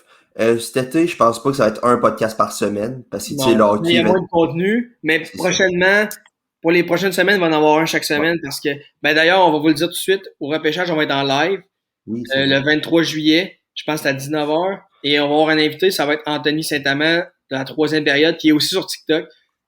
Fait que si vous n'êtes pas abonné à sa page, allez-y. Il va être là, il va arriver plus tard, mais il va venir nous rejoindre vers le 10e, 11e rang, parce qu'il y avait un empêchement. Fait que moi, Simon et Anthony, on va être là en live le 23 juillet, le vendredi 23 juillet. Fait que puis le podcast va être aussi disponible plus tard, si je me trompe pas, Simon. Ouais, il va être disponible plus tard. Ils vont tous être disponibles plus tard. Est-ce que vous avez un horaire? Ben là, vu que c'est cet été, il va en avoir, il y a moins de contenu à faire. Fait qu'à moins qu'il y ait tout le temps des hosties de grosses nouvelles à chaque semaine pour qu'on puisse en parler pendant au minimum 1 heure, on va faire un horaire. Mais dites-vous que, dans le fond, Sam, le mercredi, il travaille pas. Moi, je peux me libérer la plupart du temps. Fait que ça risque d'être souvent les mercredis. Ouais, à moins c'est ça pour l'été. Dans le fond, moi, je joue au golf pas mal l'été. L'hiver, c'est plus dur. Fait que, tu sais, je vais jouer au golf le mercredi, mais tu sais, comme là, c'est parce que là, on est vraiment dans le rush. Parce que là, la finale vient de finir. On a le repêchage d'expansion mercredi prochain, le draft national le vendredi et les agents libres le 28. Je sais pas qui c'est quelle date, mais on va essayer de peut-être faire une couple de podcasts là. Mais c'est sûr qu'au mois d'août, on n'en fera pas un par semaine parce que on va peut-être plus en faire un début septembre pour les camps d'entraînement qui vont arriver. Je sais pas si avec la COVID, pour l'instant, ça va bien, mais on est dans le néant un peu pour la cédule et les affaires comme ça, mais on va venir au courant, inquiétez-vous pas. Le golf, ça dit quelque chose à Toronto, ça. Il commence à être bon, Matthews. Mais Matthews, il joue même pas au golf. Il est tout avec Justin Bieber ou UFC et tout, là. Ouais, mais là, je sais pas si t'as vu la joke, mais Joe Thornton puis Austin Matthews étaient là, en fait, semaine. Ben là, ils ont dit si Matthews puis Thornton étaient là, c'était impossible que McGregor passe la première ronde parce que les autres non plus la passent pas la première ronde. True, puis en plus, FC s'est blessé. Fait que j'ai une question justement d'Anthony Saint-Amand que je trouve bonne, que tu as parlé sur ton chaîne TikTok. Est-ce que je signe Suzuki à long terme dès cet été ou j'attends après la prochaine saison pour le signer? Si tu le signes, ce serait quoi les termes? Je vais te laisser y aller, Simon, répondre à la question. Pour vrai, avec ce que Suzuki a montré, j'avais fait une vidéo là-dessus hier, que moi, je signais 8 ans. Ou un 7-8 ans, long terme, parce que là, il y a du monde qui était comme ouais, mais il pourrait faire comme Galchenyuk, commencer à choquer. Je veux dire, c'est deux tempéraments complètement différents. Tu l'as vu dans ses premiers coups de patin à Nick Suzuki. Le gars, il est sérieux. C'est un joueur de hockey. Il aime le hockey. Il aime la ville de Montréal. C'est notre futur. Ben, c'est notre centre numéro 1 en ce moment. Puis il est même pas encore dans son prime. Fait que pour vrai, là, il y a 21, si je me trompe pas. Si tu signes à 8 ans, ça l'amène à 29 ans. Direct dans son prime. Puis en plus de ça, connaissant Bergevin, il est capable de faire des tours de passe-passe pour qu'il signe moins cher. Tu comprends? Il a fait ça avec Gallagher, il a fait ça avec Pacioretty. C'est tout le temps des contrats de 4, 5, 6 ans à des bas prix. Puis les joueurs arrivaient dans leur prime, puis c'était rendu un no-ben. Fait que peut-être qu'on va le surpayer en ce moment, mais à long terme, je pense qu'on pourrait être gagnant sur un contrat à long terme avec un gars comme Nick Suzuki. Je serais prêt à lui donner du... C'est parce que là, ça dépend de la masse. Je sais pas on a combien de disponibles en ce moment. Je ne montrera pas pour les 3 prochaines années en passant. Le cap était supposé. Avant la pandémie, on s'attendait à ce qu'il monte de 2 millions par année. Là, on sait qu'il est gelé pour 3 ans. Fait qu'il est à 81 points quelques, je pense. On va dire 82 millions pour les 3 prochaines années. Fait que là, les joueurs qui ont signé un contrat avant ça, et les jeux d'autres dans leur tête, c'était le cap va monter, sauf que là, ils sont quand même un peu dans la marre. Fait que vas-y pour l'argent que tu lui donnerais, là, le terme puis l'argent. Parce que là, il y a plein de joueurs qui vont partir cet été avec des gros contrats. Je veux dire, le 4.8 de Tatar sera plus sa masse salariale. Mais là, d'un autre côté, tu as des Gallagher qui arrivent à 6.5. Même chose pour Petrie. Fait que, pour vrai, j'essaierai de le signer un 5.5, 6 millions. Je veux dire, c'est beaucoup. Je le sais. Mais ça... Tu trouves pas ça beaucoup? Ben, pour un centre numéro 1, sérieusement, je veux dire, 21. Suzuki, son contrat, il ne rentre pas en vigueur. Même si je signe, il ne rentre pas en vigueur l'année prochaine. C'est l'autre année d'après. J'avoue. Puis, Suzuki, moi, je serais Bergevin, j'écouterais l'agent. Qu'est-ce que tu veux? Qui tu veux ça? Je te donne. Genre, peut-être pas 15 millions, là, je veux dire. Mettons, il veut 7 millions par année, je lui donne 8 ans, 7 millions. Tu le lock 8 ans, tu lui donnes son argent, puis Suzuki, il te fera pas des mains. Je veux dire, si quelqu'un doute encore de Nick Suzuki, moi qui est pas un fan du Canadien, que je les aime pas, regarde, Suzuki puis Caulfield, c'est des locks, c'est des stars. Suzuki, ça va être un gars de 70. Au début, je disais 50-60 points, mais non, regarde. Avec ce que j'ai vu en série, le gars est clutch, le gars est là en playoff. Avec le Storm de Guelph, il était là. Il a déjà monté une série 0-3, il a gagné 4. Le gars, c'est un clutch player en playoff, puis en saison, il va être là. Gars de 70 points. Regarde, tu donnes même pas la chance qu'une équipe donne face à un offre hostile avec. Caroline. La Caroline va essayer, c'est sûr. Mais moi, je lui donnerais 8 ans, 6.5, ça serait un vol. Parce que, oui, peut-être ça va être élevé pour la première, deuxième année, mais les mecs qui ont 25, 26, 27 ans dans son prime, qui fassent 75 points, qui fassent des points en série, je veux dire, si tu payes Gallagher 6.5, tu peux donner 4 millions à Suzuki. Là. Ouais, exactement. Mais je sais pas, son agent veut-tu un contrat de 2 ans à 5 millions, puis après, il signe son 8 ans à 8 millions par année. Par exemple, si tu fais ça, tu gagnes plus de temps que Suzuki. Si tu signes 8 ans là, tu perds des années comme, je sais pas si tu comprends, parce qu'il va être agent libre sans compensation à 29. Si tu le signes 2 ans, même 3 ans, mettons, à 24 ans, il signe son gros contrat de 8 ans. Là, tu l'as jusqu'à 32 ans, au lieu d'avoir jusqu'à 28, 29. Non, c'est sûr. Qu'est-ce que Columbus aurait dû faire avec Seth Jones? Ils ont signé 5 ans, mais sa 5e année, c'est son agent sans compensation. Il aurait dû signer 4 ans. Il aurait RFA. Là, il aurait pu signer un gros contrat. Mais bon, c'est pas ça. Mais moi, c'est le même que je le vois, mais je sais pas si Bergevin le voit comme ça. Mais anyway, Suzuki, je suis pas mal sûr qu'il va vouloir passer sa carrière à Montréal. T'sais. Montréal, c'est une ville, oui, c'est tough quand ça va mal, mais quand ça va bien, c'est la place que tu veux être. Fait Ouais. que, je sais que Columbus, c'est pas la plus belle ville, puis entre Columbus et Montréal, je choisis Montréal aussi. Là. Ouais, c'est clair. Mais moi, c'est ça mon opinion pour Suzuki. Je lui donnerais 6-7 millions par année pendant 8 ans, tout de suite. Je serais pas gêné de lui donner. Puis tu sais, lui, il va s'en rappeler, là. Je veux dire, dans 8 ans, là, mettons, là, Ouais. il va faire... Ben, Chris, ils m'ont signé long terme de même, ils m'ont donné de l'argent quand j'étais jeune. Ben, regarde, je vais signer ici un autre 5-6 ans, puis je vais faire ma carrière là, là. Je veux dire, Montréal, il y a beaucoup de joueurs qui ont fait leur carrière ici, là. Je veux dire, tu regardes des joueurs qui sont restés à long terme, il y en a en tabarnak, là. Des il y a gars Gallagher qui est encore là. Gallagher. Il y a eu des Markov qui sont restés là pendant 16-17 ans, des Tomáš Plekanec. Je veux dire, c'est tous des joueurs qui ont resté là à long terme. Montréal, c'est une place que tu veux jouer. C'est sûr que ça va mal, tu veux pas jouer là. Non, effectivement. Mais je pense pas que le Canadien va aller si mal que ça dans les prochaines années. Suzuki n'a jamais connu ça d'ailleurs. Hein.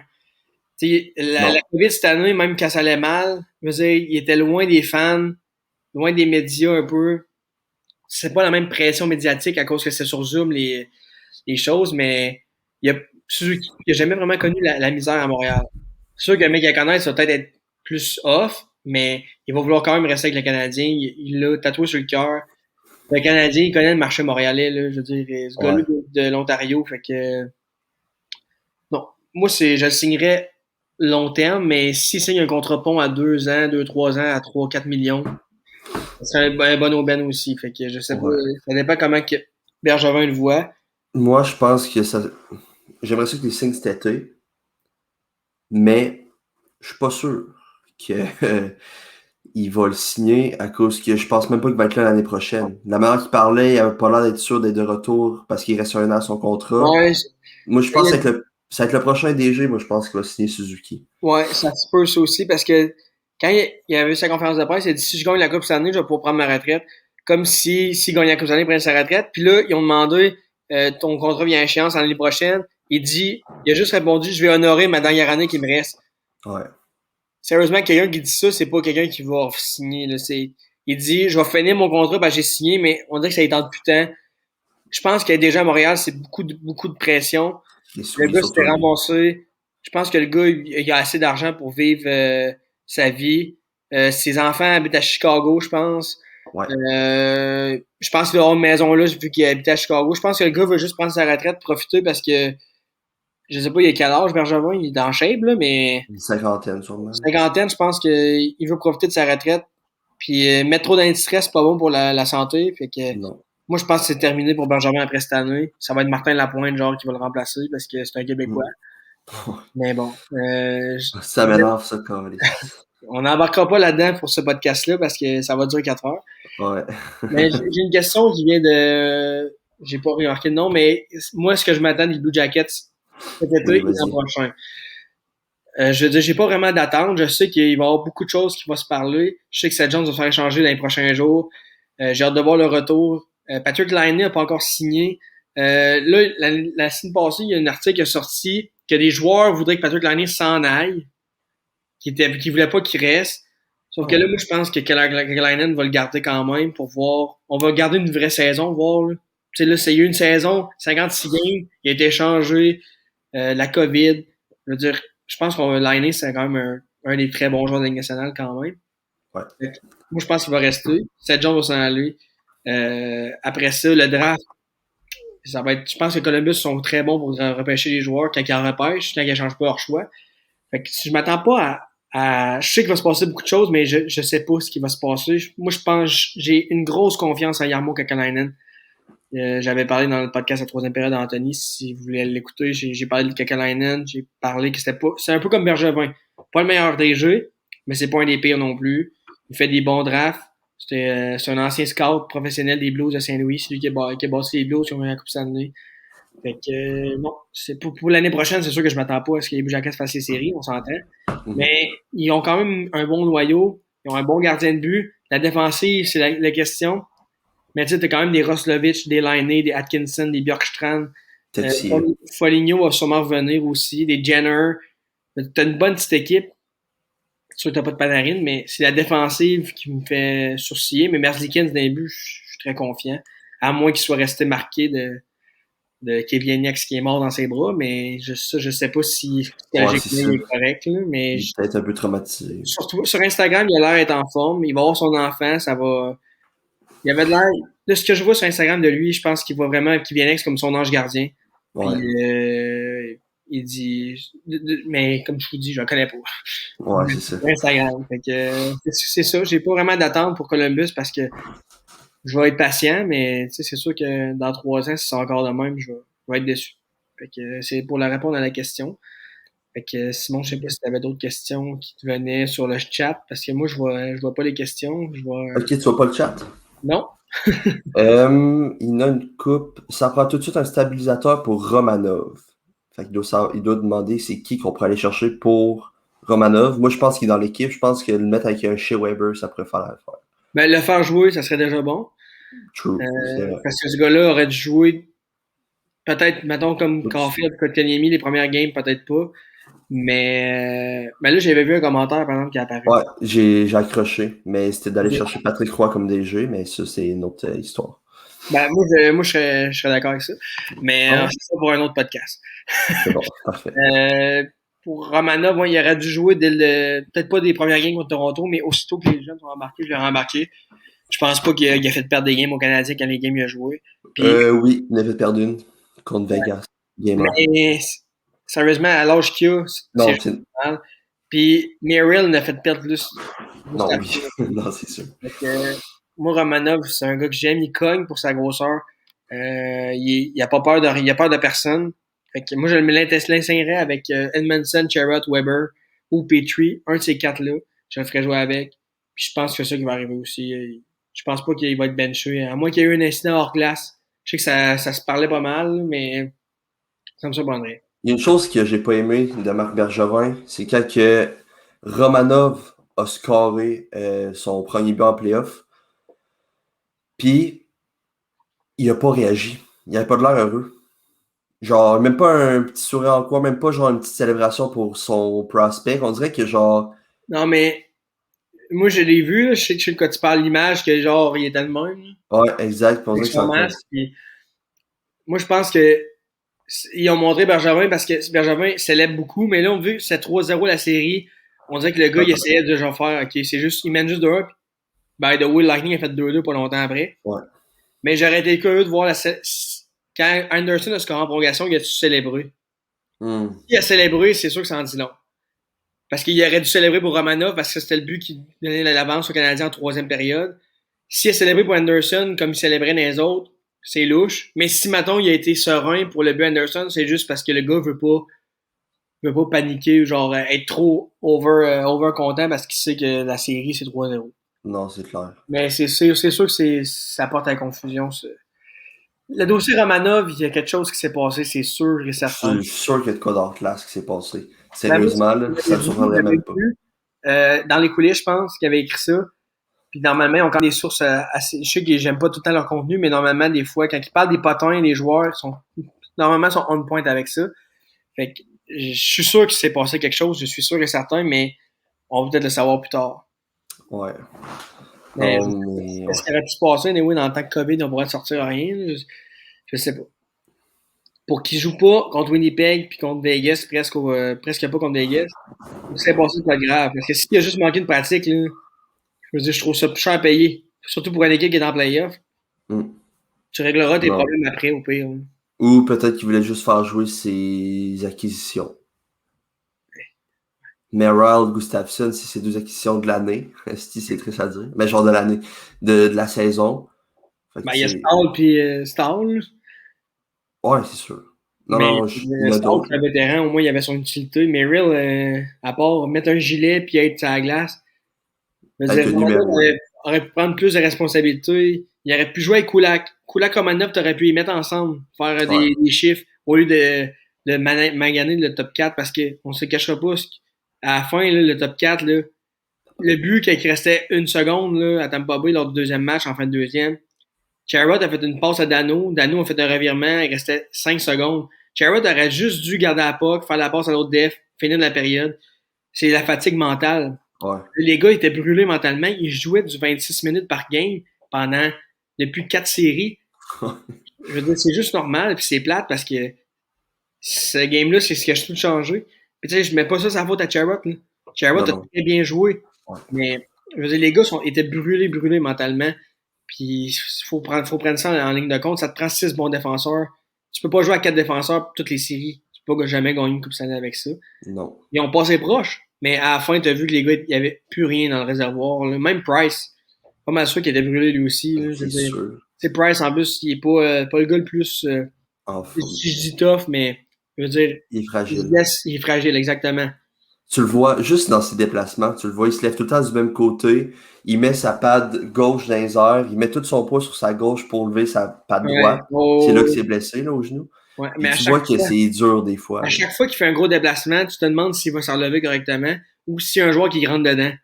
T'as aussi qu'il y a un contact avec un joueur, tu te demandes, genre, sais-tu décrisser le genou encore ou l'aine ou... Mais un goaler, c'est sûr que c'est plus fragile plus que ça vieillit parce que ça... Ouais. Vasilevski, là, il va se blesser. Il s'est jamais blessé encore, mais il va se blesser à un moment donné, c'est sûr. Ouais, mais oui. Avec Cetis McGillany comme deuxième, tu peux te permettre de le faire goaler plus que 3 games dans la nuit.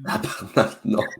C'est le pire goaler que tu peux avoir comme numéro. Le monde disait, c'est juste parce qu'il y a une bonne équipe devant lui. Mais t'as regardé quand McGillany goalait. Quand le Lightning avait la même équipe, il se faisait percer pareil. Fait que... Ouais, le goaler fait une différence. Là. Merci beaucoup, Ketch, d'avoir été là. Je te souhaite de passer une belle journée. Une autre question. Il y en a qui me demande de parler du compte sur patin. Mais Ryle, on en a parlé un peu. Il est là, je le vois. Il sera pas là l'année prochaine, j'espère. Pour vrai, même pas comme 7e def, je le veux même pas. Là. Je veux prendre Wallet avant de prendre Merrill. Je veux dire, tant qu'à avoir un défenseur qui sait pas trop quoi faire, je veux en avoir un qui est un petit peu mobile avec la rondelle. Mais Merrill, il va signer avec une équipe, mettons, genre, une équipe que tu sais qu'ils vont faire les playoffs. Ouais. Mais, ou il va signer avec une équipe qui est, genre, Détroit. Peut-être qu'il va signer avec Détroit, genre, pour... je sais pas d'où il vient, je sais pas... je sais qu'il a commencé au New Jersey, qu'il est allé à Vegas, Détroit, Montréal. Mais ça, c'est un 6e défenseur en saison qui est correct, mais en série, il n'y a pas de grand-chose à dire sur John Merrill, on s'entend, c'est pas... il n'y a même pas de calibre NHL, je trouve. Il l'est plus, en tout cas. C'est un 6e. C'est un 6e. En saison, c'est correct, mais en série, non. Non, c'est ça. Ici, selon vous, on protège Weber selon son contrat? Oui. Moi, il y en a beaucoup qui ne le protègent pas. J'ai déjà dit que je ne le protégeais pas. Mais avec les playoffs qu'il a donné, qui était blessé, qui a joué du gros hockey, tu peux pas te permettre de perdre chez Weber, déjà que c'est ton capitaine. Je sais que même si on le protège pas, c'est pas sûr que Seattle vont prendre un gars de 7 millions à 34-35 ans. Sauf que ça peut faire un bon pilier pour une défensive de l'Ouest. Fait que pour vrai, moi, je le protège parce qu'il peut se faire prendre. Mais moi j'ai fait un TikTok dernièrement, sur ça d'ailleurs.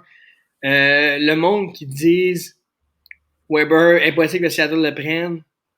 Why not? Ouais, c'est ça. Pourquoi il prendrait pas Weber? Je veux dire, il est encore capable de jouer du hockey, on l'a vu dans les séries. C'est un leader. Puis Seattle pourrait le prendre puis l'échanger. Je veux dire, il y a une équipe maintenant qui veut Weber, là, on peut pas le prendre, ils veulent pas nous l'échanger. Ben, t'appelles Seattle, dis, si Weber est disponible, là, tu le prends, je te vais te donner de quoi, moi. Genre, mettons, je sais pas, les Flyers, ils voulaient d'ailleurs, c'est eux qui ont donné le contrat à Weber. Ouais. Ou Nashville qui veut la revoir, je sais pas, moi, je dis ça comme ça. Tu exposes Weber, tu le perds, c'est le karma, là, t'as rien qu'à pas faire ça. Je veux dire, Weber doit être protégé, Sherrod, moi, c'est Edmondson que je protège avant Sherrod, mettons, je présente les deux. Moi aussi. Puis, je pense que ça va être Jake Allen qui va être pris anyway. Mais admettons que Sherrod part. C'est pas si grave que ça, là. Romanov va jouer top 4. Puis t'as genre Kulak qui va être encore là. Puis au pire. Tu as ton doigt sur ton micro, je pense. C'est correct? Ouais, là, c'est correct. Parfait.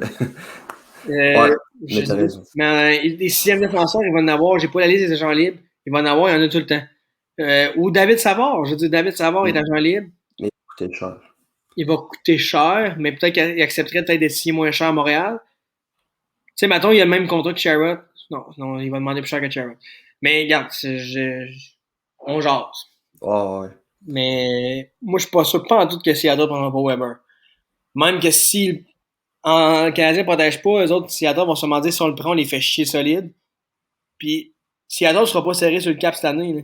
Ils vont prendre des joueurs à 1 million, même que peut-être qu'il va falloir qu'ils prennent des contrats. Tu sais, comme Vegas avait pris David Clarkson de Columbus, puis Columbus avait donné un choix de première ronde pour qu'ils prennent William Karlsson à la place d'Anderson.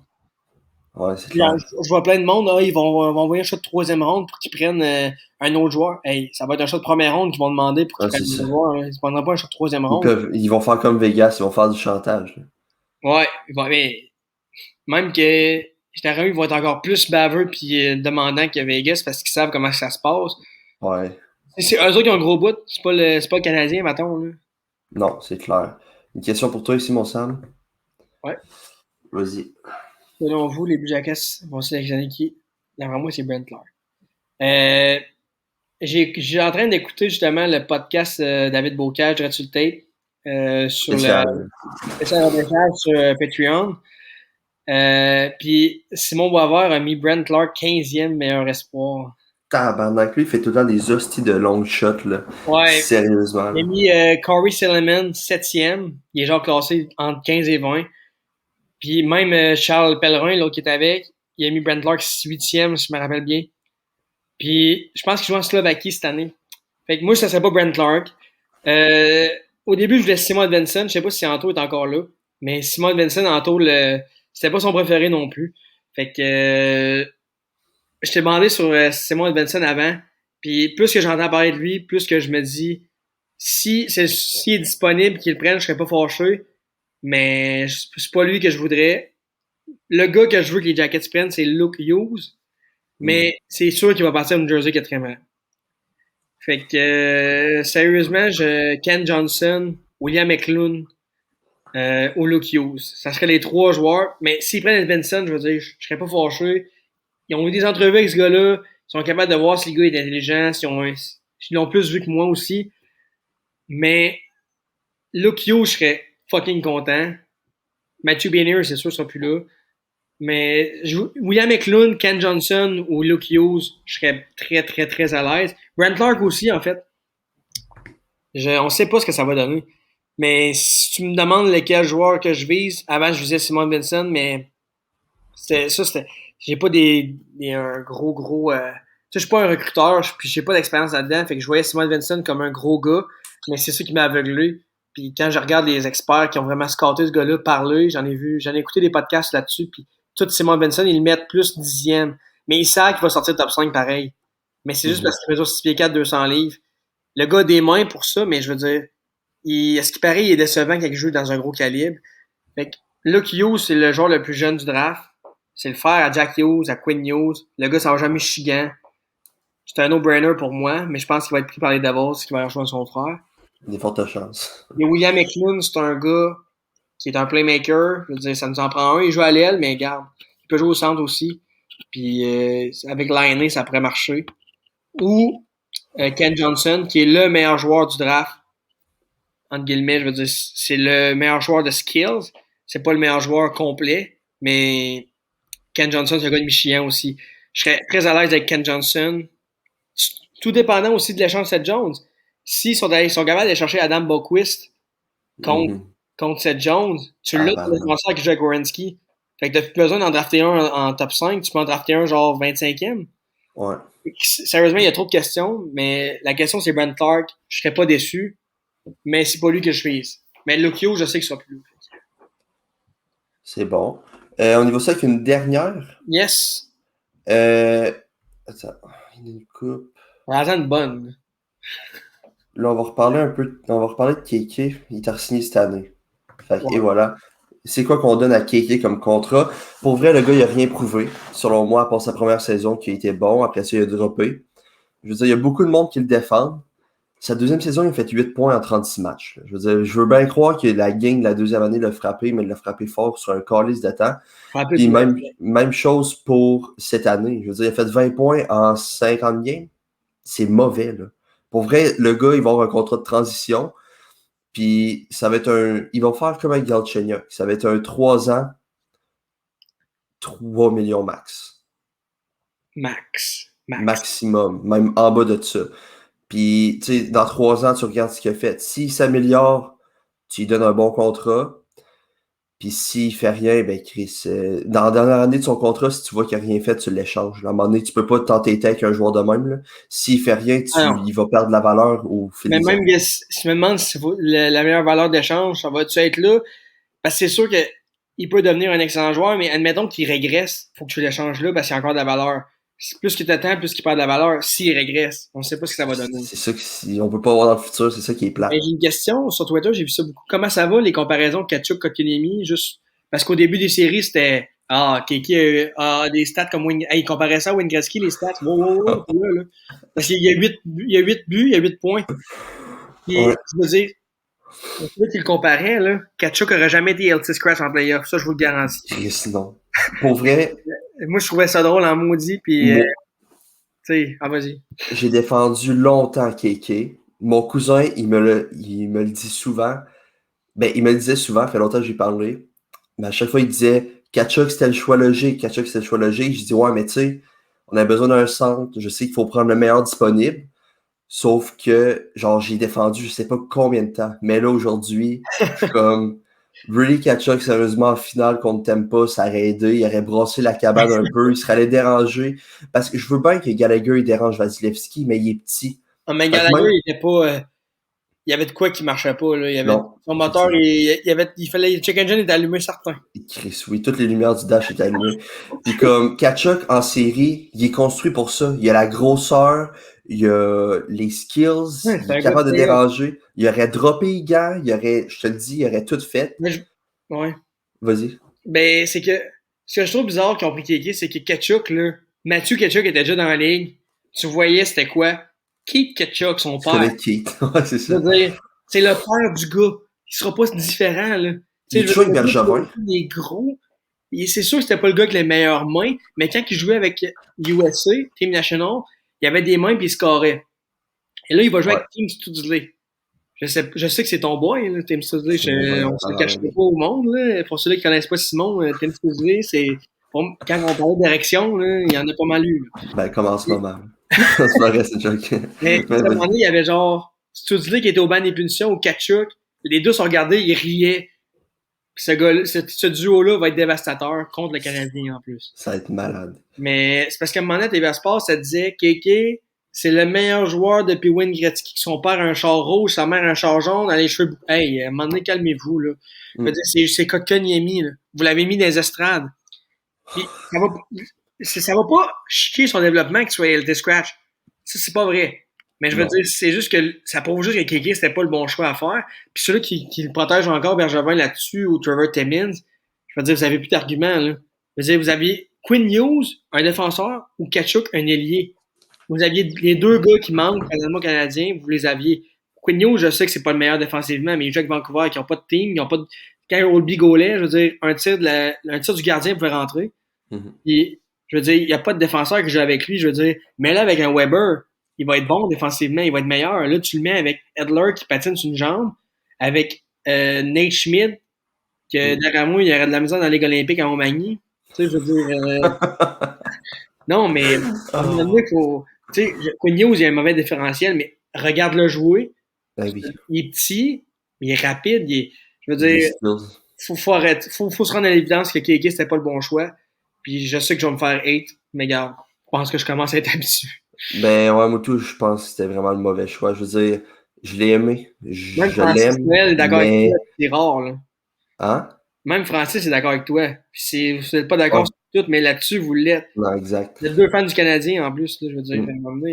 Mais c'est parce qu'on dirait que le monde On dirait que le monde, ils ont trop des œillères sur le Canadien puis ils veulent pas checker ailleurs. S'il est avec le Canadien, c'est le meilleur joueur qui est pas possible. Tu Ouais, comprends? c'est clair. C'est un top 3. Fait qu'on va le protéger coûte que coûte. Mais quand on a échangé Galchenyuk, par exemple, on était les premiers à cracher dessus quand ça allait pas mal en Arizona, à Ottawa, Ah oui. à Oh, Ottawa. Il oh, est toujours à Ottawa? qui ça? Galchenyuk? Oui. Oh, oui. Cette année. C'est tellement fait de club que je m'en Ouais, souviens plus. cette année, il a fait la caravane Ouais. McDonald's avec Joël Bouchard. Il s'est promené un peu.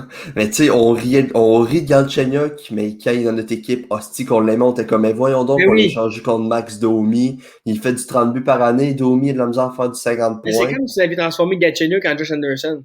Ça Ouais, avait c'est un ça. upgrade. Mais Chris, oui. Mais pour Domi, juste pour terminer, Domi, il s'entraîne en tabarnak. Là.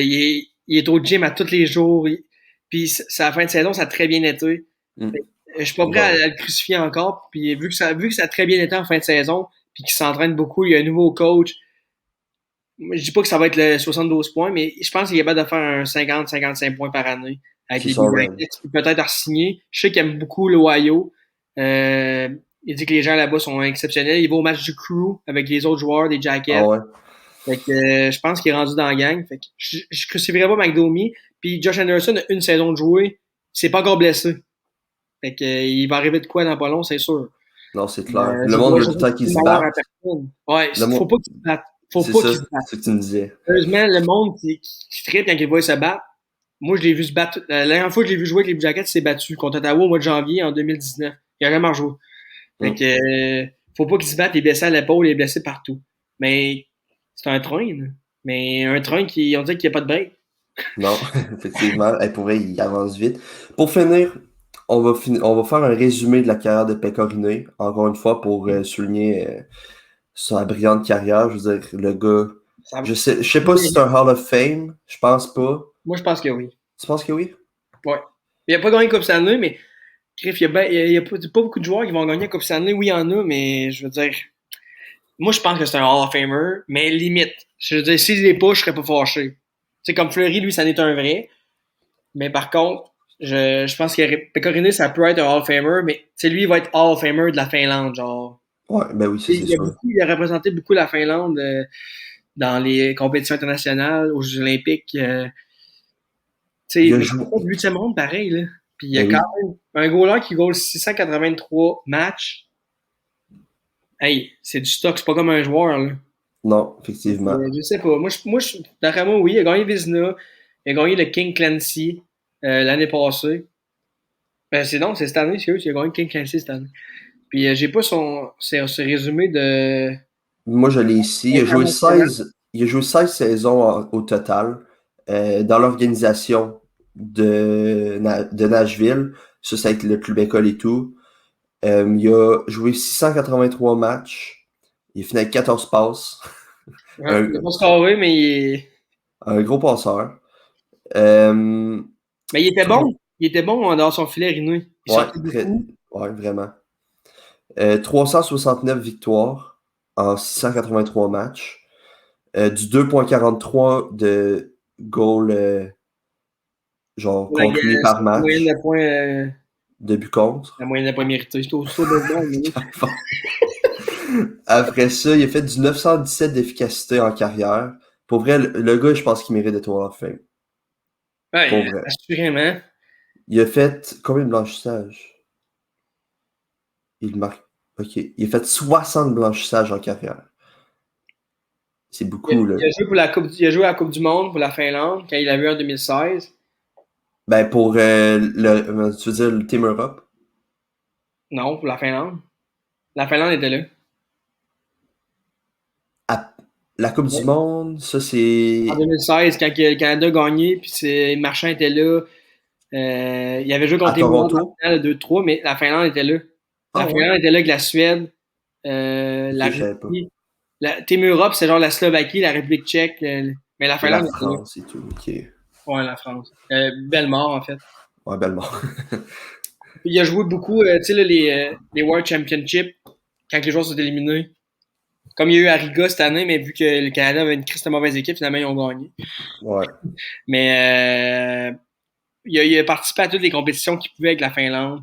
Sérieusement, très bon gardien de but. Je trouve ça poche, mais toute carrière a une fin. Puis ça sera pas le dernier joueur, parce que là, on rentre des joueurs qui prennent leur retraite, qu'on a connu leur carrière au complet. Tu sais, Joe Sakic qui a pris sa retraite, moi, j'ai pas vu ses débuts de carrière, je le suivais pas. Mais là, Pecorino, il a commencé en 2005, 2006, 2004. 2005, Il a repêché en 2004, fait qu'il a commencé seulement en 2006. Là, on tombe dans les joueurs qu'on a suivis toute leur carrière. Tu sais, même moi, j'ai peut-être commencé en 2009-2010 à suivre intensément le hockey. Fait que Ovechkin, mais qui prenne sa retraite. Ça va faire mal. Malkin. Carey Price. Mais ça va venir, oui, Carey Price. Je veux dire, ces gars-là, on les a vus. Tu sais, moi, Rick Nash, il a pris sa retraite de bonheur à cause des blessures, mais c'est mon idole. Sérieusement, j'ai broyé pendant une journée au complet quand il a pris sa retraite. Là. Je veux dire, même si c'était avec Columbus, c'était mon joueur. Fait que on va avoir beaucoup des retraites, mais regarde, ils vont rester dans le domaine du hockey. Pas mal sûr qu'Irina va rester avec les Pirates comme le développement des joueurs comme Nash fait présentement. Sûrement. Crosby, on va la revoir pareil. Il va coacher aux Olympiques, une affaire de même. Il va acheter les pingouins à Mario Lemieux. Ça se pourrait, sérieusement, ça me surprendrait même pas de cette équipe-là. Je veux dire, ils ont gagné toute leur coupe à cause de deux. Ben, genre, il y avait tout le temps un duo de joueurs qui faisait qu'ils gagnaient la coupe. Comme Lemieux Jagger.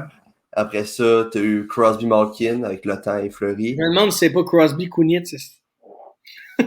Ouais, Kunitz, il était quelque chose. Dupuis. Tous des joueurs. Crosby, là, pour vrai, tu mets n'importe qui avec, il va faire des points. Gensel, c'est rendu Gensel. Mais Gensel, sans Crosby, il est bon, par exemple. Ah, ben oui, c'est oui. C'est la différence. Dupuis était bon, correct, sans Crosby. Avec Crosby, il devenait très bon. Gensel, il est très bon. Avec Crosby, il est genre, c'est un gars de 40 buts. Là. Genre, exact. Brian Rust aussi. Dans ses débuts, à cause de Crosby, il s'est fait connaître. Parce que moi, j'ai une haine particulière envers les Pingouins. Fait que. Ouais. C'est Brian Rust. Il est très bon, mais on dirait que sa face ne revient pas. Oh boy. Fait que pour vrai, pour un premier épisode, 1h41, malade mental, sérieusement. Merci à tout le monde d'avoir été là. À un moment donné, on était une quarantaine. Wow. Sur Twitch, en plus, qui est pas le tu sais, c'est un excellent réseau social, mais que le monde ne connaisse pas beaucoup. Non. Que c'est plus du gaming qu'autre chose. Merci. Merci aux gens qui ont resté pour le live. En live à 10h le matin, un mardi. Merci. Merci beaucoup. C'est incroyable. Le feeling est incroyable de finir notre premier épisode comme ça. Puis je pense que moi et Simon, ça fait juste commencer notre affaire. Puis ça va être très intéressant. Puis pour ceux-là qui n'ont pas vu le début, qui étaient juste là vers la fin, ben vous pouvez écouter dans votre voiture sur YouTube. Spotify, je sais pas si Spotify, ça va être tout de suite. Je sais pas, il va falloir que je check. Je pense que oui, mais je donne pas de garantie. Si je suis pas capable, je vais. On va travailler là-dessus si jamais, mais exact. YouTube, ça devrait être possible. Mais Spotify va arriver dans les prochains podcasts, il y a de quoi, là, c'est sûr à 100%. Puis, n'oubliez pas que on va faire un épisode spécial repêchage vendredi le 23 juillet vers 19h. Puis on va avoir un invité, Anthony Saint-Amand de la 3e période, qui est sur TikTok aussi, qui va être présent il va arriver plus tard vers 20h, 20h30. Fait que c'est ça. Pour le reste, je sais pas si on va faire un autre épisode pour le repêchage d'expansion. On n'a pas encore jasé. Peut-être un live TikTok qu'on pourrait faire si on a nos horaires concordent. Mais le prochain podcast, ça va être vendredi 23 juillet. Ouais. Fait que vous restez à l'affût sur TikTok, puis vous allez tout avoir les informations. Puis c'est ça. Fait que merci à tout le monde. Passez une belle journée, puis faites attention à vous autres. Yes.